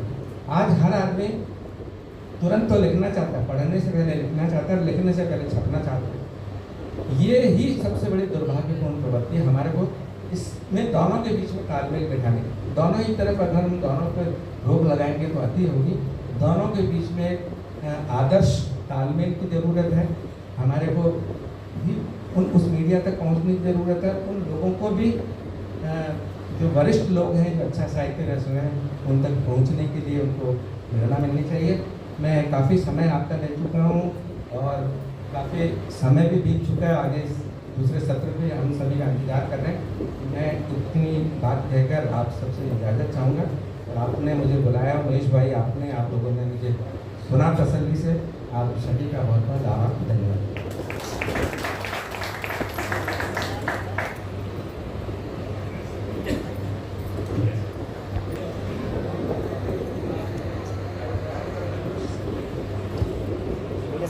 यहाँ देखिएगा सामने प्लीज।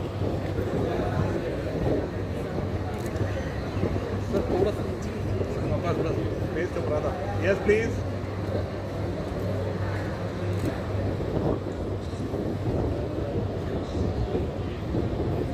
जो आमंत्रित करूंगा कि राय और मंच पर अपना स्थान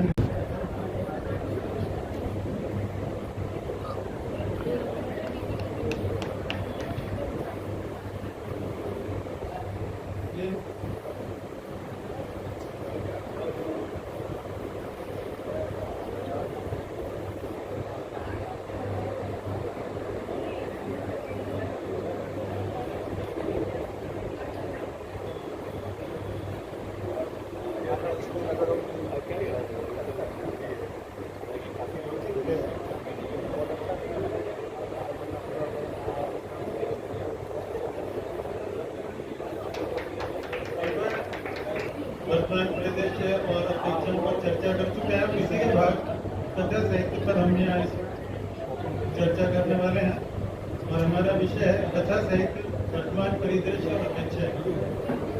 हिंदी कथा साहित्य जो हिंदी साहित्य एक महत्वपूर्ण भाग है, जिसमें मूल रूप से कहानी एवं उपन्यास शामिल है, लेकिन आजकल कुछ लोग उसमें लघु कथा और व्यंग्य को भी शामिल करते हैं।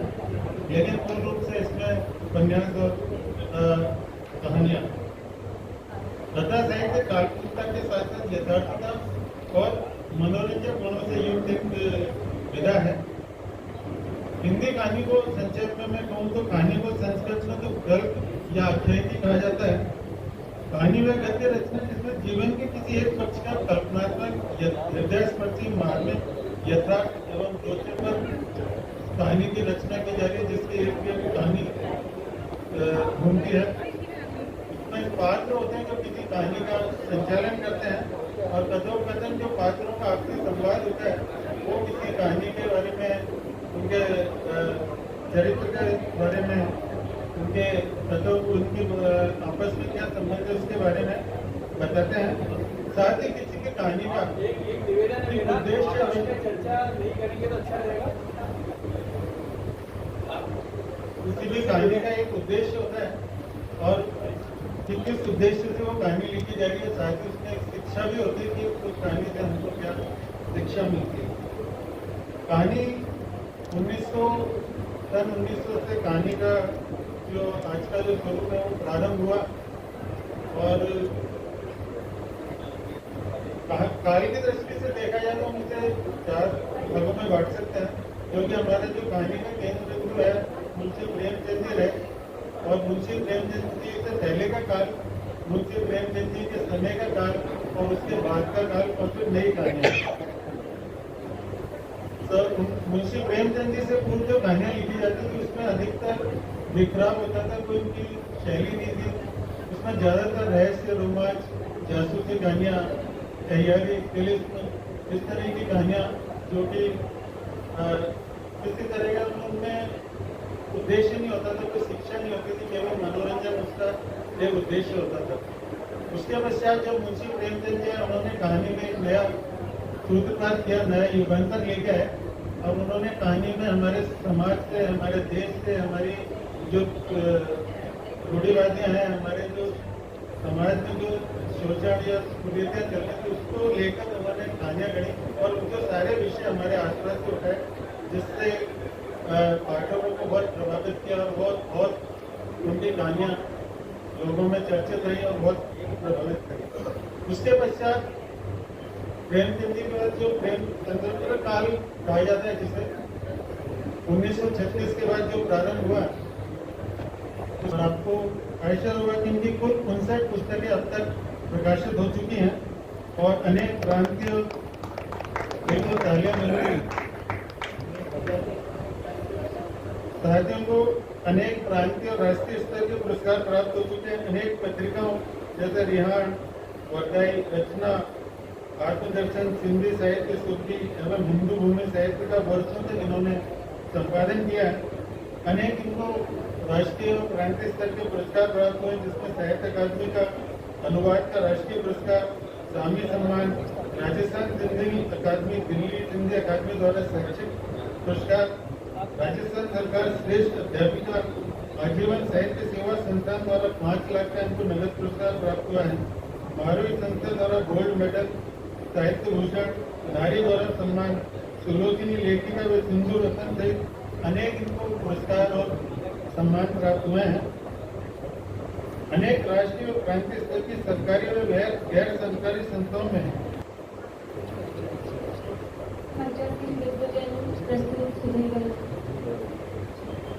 साहित्य अकादमी नाटक अजमेर प्रेस सभी का आभार जो मुझे यहाँ आमंत्रित किया।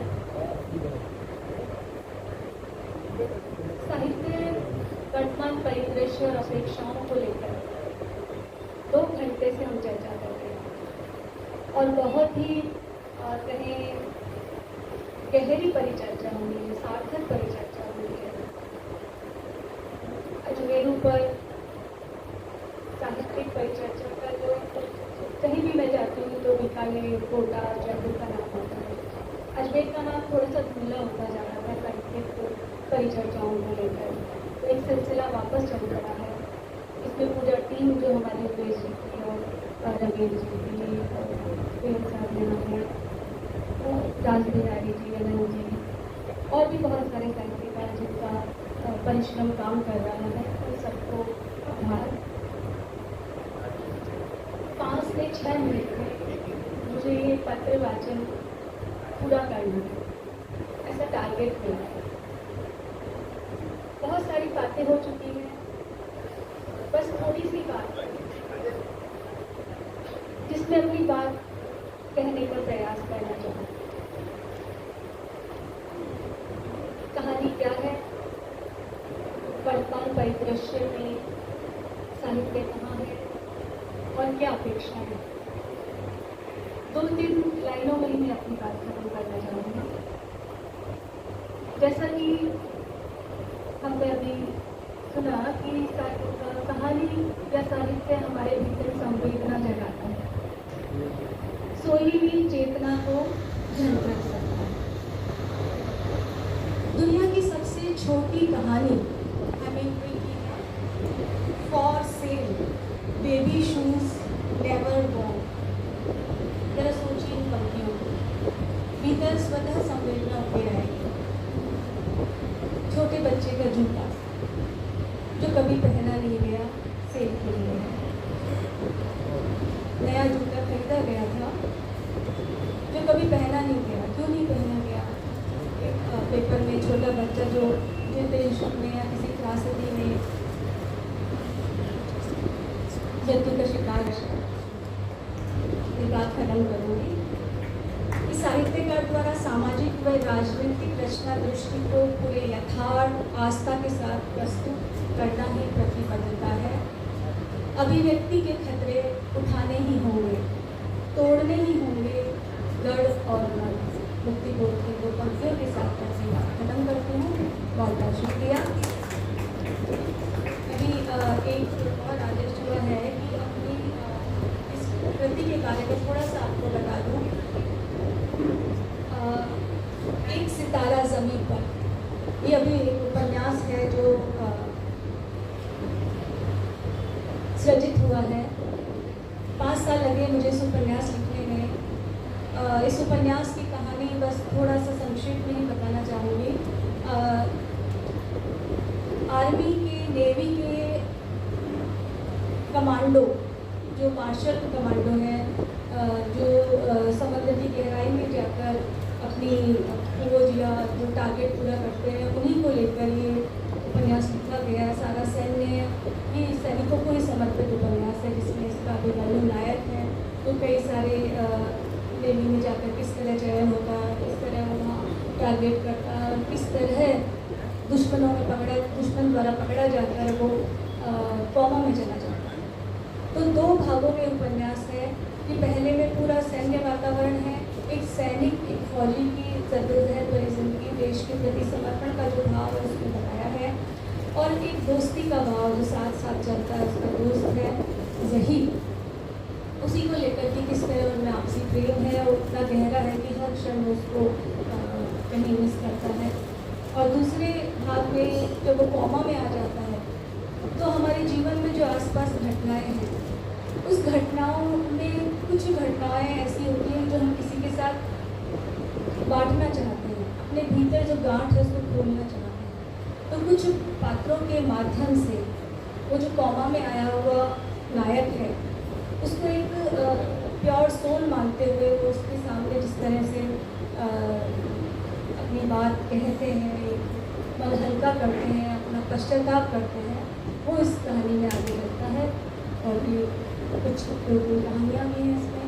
आशा आप लोगों को पसंद आएगा। कौन से मैं कहना चाहूँ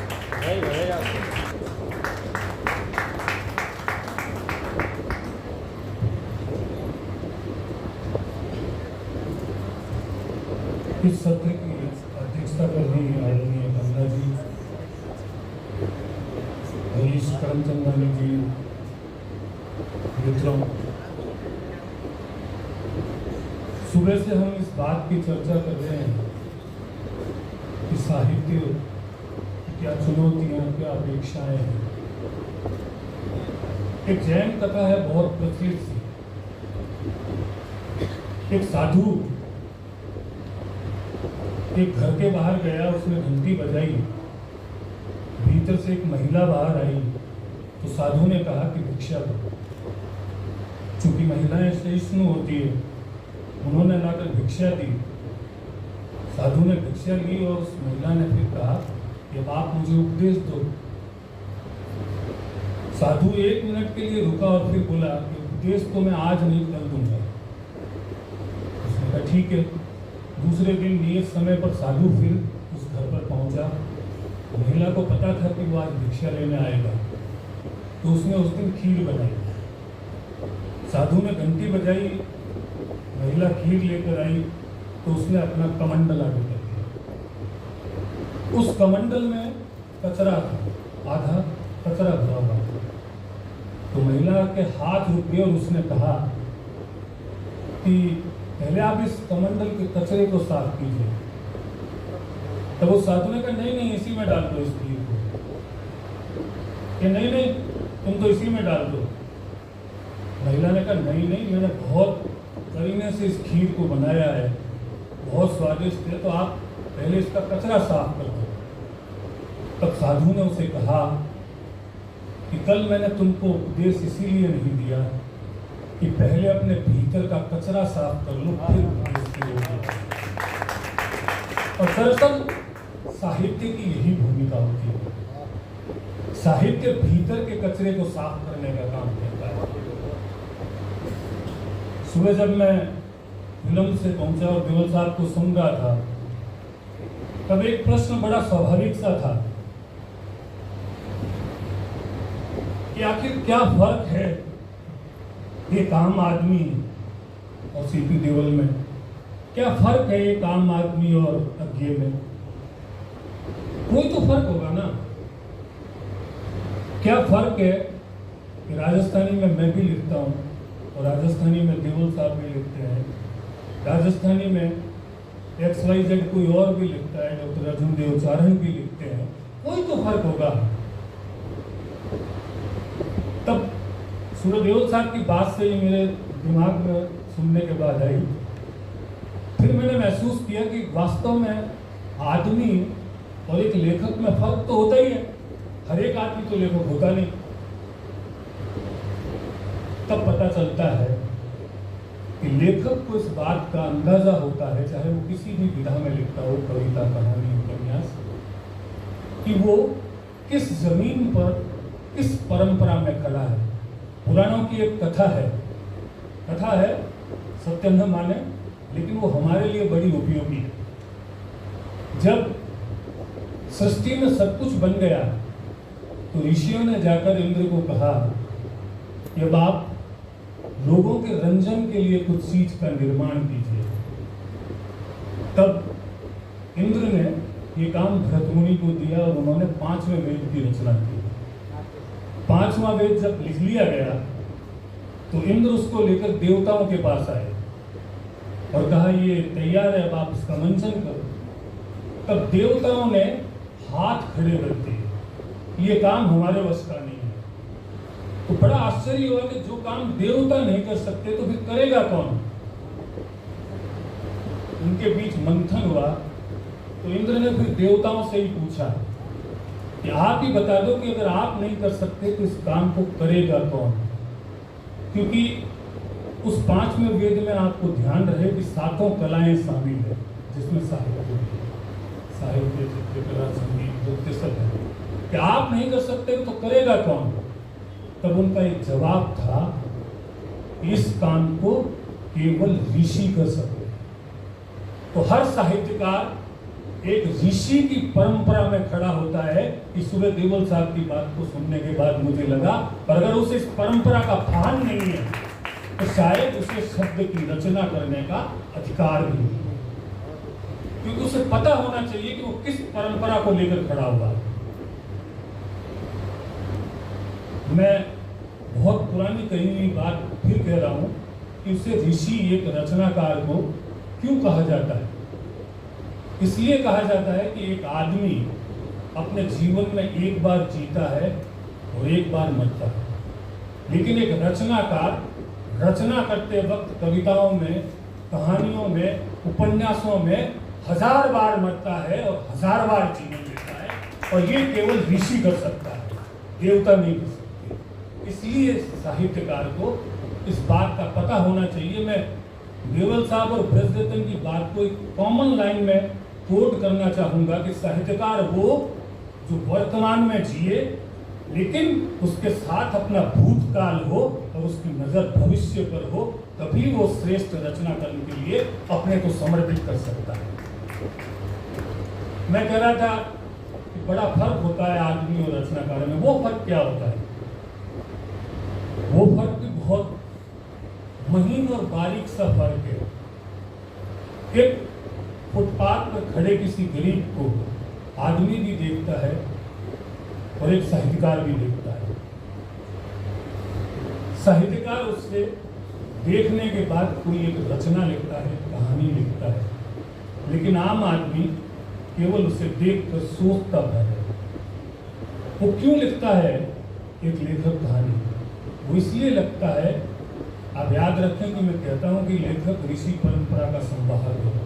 वो क्यों लिखता है? वो इसलिए लिखता है कि ये शक्ति उसमें है कि वो किसी दूसरे की पीड़ा को अपनी पीड़ा बनाता है और फिर उस अपनी पीड़ा को सबकी पीड़ा में परिवर्तित करके लोगों के सामने रखता है। इसलिए आदमी और साहित्यकार में बड़ा अंतर होता है। इस फर्क को महसूस करना पड़ेगा हर कथाकार को, हर रचनाकार को।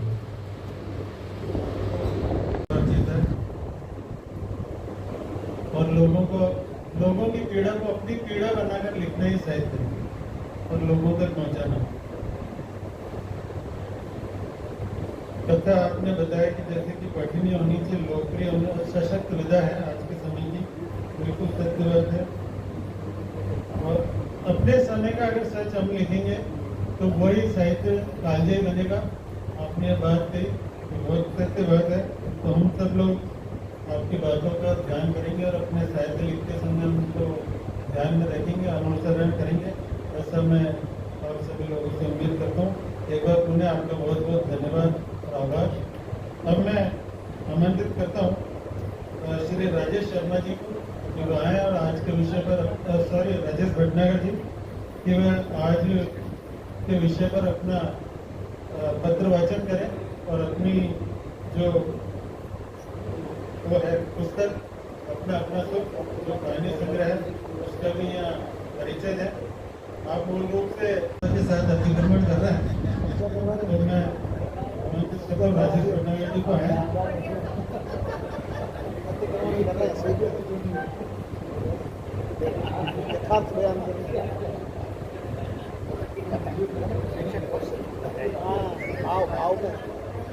आदरणीय आदरणीय आचार्य जी, सामने बैठे मेरे सारे वरिष्ठ साहित्यकार और साथी, यदि कोई ऐसा दृश्य जो आपको रात को सोने नहीं या कोई ऐसी घटना विचार करने पर मजबूर करते, बेचैनी बढ़ाते हैं, तो आप ये समझिए कि आप संवेदनशील, और ये संवेदनशील आपको ईश्वर ने बनाया है। एक प्रसाद के रूप में ये मिलता है, और प्रसाद से कह रहा हूँ कि भाग्यशाली व्यक्ति को प्रसाद मिलता है, और भाग्यशाली व्यक्ति उन समय साहित्यकार और कथाकार जिनको ये प्रसाद मिलता है राजकृष्ण, तब किसी रचना का सृजन होता है। जहाँ तक आपके विषय का सवाल है, सत्य लाया वही पढ़ूंगा, मैं तो बैठे और आपके और आपके सबके विचार सुनने के बाद जो हिम्मत में पढ़ते हुए, क्योंकि मैं लिखने जानता हूँ, बोला मैं हम सभी जानते हैं कि कहानी और उपन्यास से संबंधित साहित्य ही कथा की श्रेणी में आता है, जिनका विकास आधुनिक काल में हुआ। ये दोनों ही विधाएं संवेदना, तथ्य और शब्द की दृष्टि से अपना महत्वपूर्ण स्थान रखती है।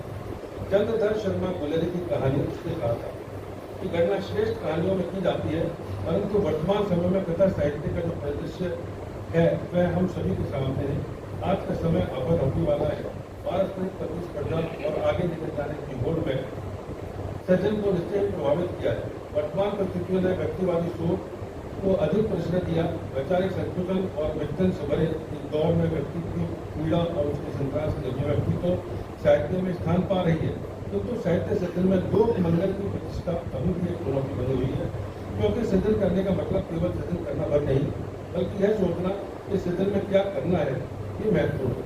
कुछ रचनाकार जो हम सुधार के लिए सृजन करते हैं, ये सोच बदलनी होगी, क्योंकि कोई भी सृजन अपने सामाजिक परिवेश, कालखंड और परिस्थितियों से हटकर नहीं किया जा सकता। वास्तव में आज का कथा सृजन, आज जो कथा सृजन किया जा रहा है, तो समाज में व्याप्त अनेक बंधात्मक यथार्थ को समाहित किए हुए वैश्वीकरण ने समाज, साहित्य, संस्कृति, राजनीति को एक समान आर्थिक नीति की ओर लगातार धकेलते हुए हर जगह अंतर द्वंद्वों को उकसाया है। फलतः हिंदी कथा साहित्य में जितनी विविधता और उत्तेजना आज के समय में देखने को मिलती है, उतनी पहले कभी नहीं थी। हमें यह भी देखना होगा कि यह विविधता पीड़ाओं का स्वाभाविक विस्फोट है या पश्चिमी सभ्यता संस्कृति के आक्रमण का नतीजा। वर्तमान कथा साहित्य का दौर व्यापक चुनौतियों वाला है।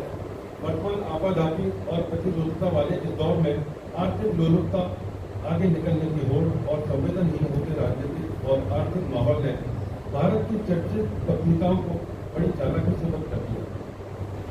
ये पत्रिकाएं जनमानस में मानवीय मूल्यों, संवेदनाओं, सामाजिक ताने बाने और चेतना के स्तर पर पाठक को मजबूत बनाती थी। राजेंद्र यादव जी, कमलेश्वर जैसे साहित्यकारों ने गंभीर लेखन किया, किंतु वर्तमान व्यावसायिकरण के दौर में उस साहित्यिक ताने बाने को प्राय नष्ट कर दिया है। साहित्यिक पत्रिकाएं धीरे धीरे बंद हो गई है, कुछ बंद होने के कगार पर है, कुछ छोड़कर 4-5 बनने की लगेगी। किताबें लिखने वाले तो है, मगर पढ़ने वाला बाकी समाज दूषित हो चुका है। पहले बच्चे दादा दादी से कहानियां सुना करते थे, मगर आज की पीढ़ी में कहानी पढ़ने की रुचि लगभग समाप्त हो चुकी है। लोग इस मोबाइल के युग में कहानी को पढ़ना पकाकर देखना भी पसंद नहीं करते। किताबें केवल पुस्तकालयों और अलमारियों की शोभा बनकर रह रही है। ऐसा भी नहीं कि कहानी लेखन खत्म हो रहा है, निरंतर पुस्तकें लिखी जा रही हैं, तो नई पीढ़ी के लेखकों की संवेदना का फल बहुत छोटा है। इसलिए वे समाज के मौजूदा यथार्थ को अभिव्यक्त नहीं कर पा रहे। उसका कारण ये भी है कि पहले कई ऐसे बड़े लेखक हुए जो तरह तरह के समाज में घूमा करते थे, इसलिए उनका अनुभव संसार में बढ़ा। अब मध्यम वर्गीय नौकरी पेशा है और अधिकतर प्रेम पर लिख रहे, लेकिन वैश्विक पुस्तक और बनावटी रहे। तथाकथित वैश्वीकरण के युग में सवाल यह उठता है कि जब सोशल मीडिया, टीवी और इंटरनेट ने हर चीज पर कब्जा कर लिया है, तो क्या पढ़ने की आदतें अभी भी हमारे साथ बरकरार है? क्या हिंदी साहित्य व्यवहारिक रूप से इस अराजकता का सामना कर पाएगा जिसका आज हम सामना कर रहे हैं? साहित्यकारों को अब एक आम मंच आयोजित करना होगा और पुस्तकों से आम भारतीय पाठकों का लगाव उत्पन्न करना होगा। हमें यह भी मूल्यांकन करना चाहिए कि क्या हमारे लेखन में आज भारतीय मिट्टी की जरूरत भी है कि नहीं। मगर फिर भी मैं दावे के साथ कह सकता हूँ कि हिंदी साहित्य से जो अपेक्षाएं हैं उसमें वो खरी उतरे। इसमें दो राय नहीं कि कथा साहित्य ने सामाजिक मूल्यों को विकसित करने में सदियां लगाई हैं। इन मूल्यों के लिए गंभीर और जवाबदार लेखन संभावना जगाता है। यह बात पर्याप्त सुकून देती है कि साहित्य चुप नहीं है। कई जगह बेहद प्रभावित लेखन हो रहा है। वे ठेठ सामाजिक, ठेठ इंसान के संदर्भ में बेहतरीन रचनाएं दे रहे हैं। इसका जीता जागता सबूत भारतीय लेखिका गीतांजलि की टॉम ऑफ सैंड नामक पुस्तक के लिए 2022 का अंतर्राष्ट्रीय पुस्तक पुरस्कार जीता जाता है। खास बात यह है कि यह पुस्तक मूल रूप से हिंदी में लिखी गई है और यह किसी भी भारतीय भाषा की पहली पुस्तक है जिसे बुकर पुरस्कार प्राप्त हुआ। फिर भी लेखकों को सचेत रहकर अपनी भूमिका निभानी होगी। हमें समाज और देश के प्रति अपनी भूमिका निभाते हुए देखना होगा कि कहीं बतौर लेकर हम अपनी सामाजिक रचनात्मकता का शोषण तो नहीं करवा रहे। हमारी भाषा क्या अपने संकट को उभरकर पूरे सम्मान के साथ विश्व की भाषाओं के साथ खड़ी है, तो उसे आगे यही सम्मान दिलाना हमारा फर्ज है। और आशा है हमारा हिंदी साहित्य पद पर अग्रसर होगा, बेहतर होगा। उस पर आज से ही काम हो और मेरे जयपुर के बोधि प्रकाशन से सन 2018 में प्रकाशित हुआ, जो मेरा प्रिय संग्रह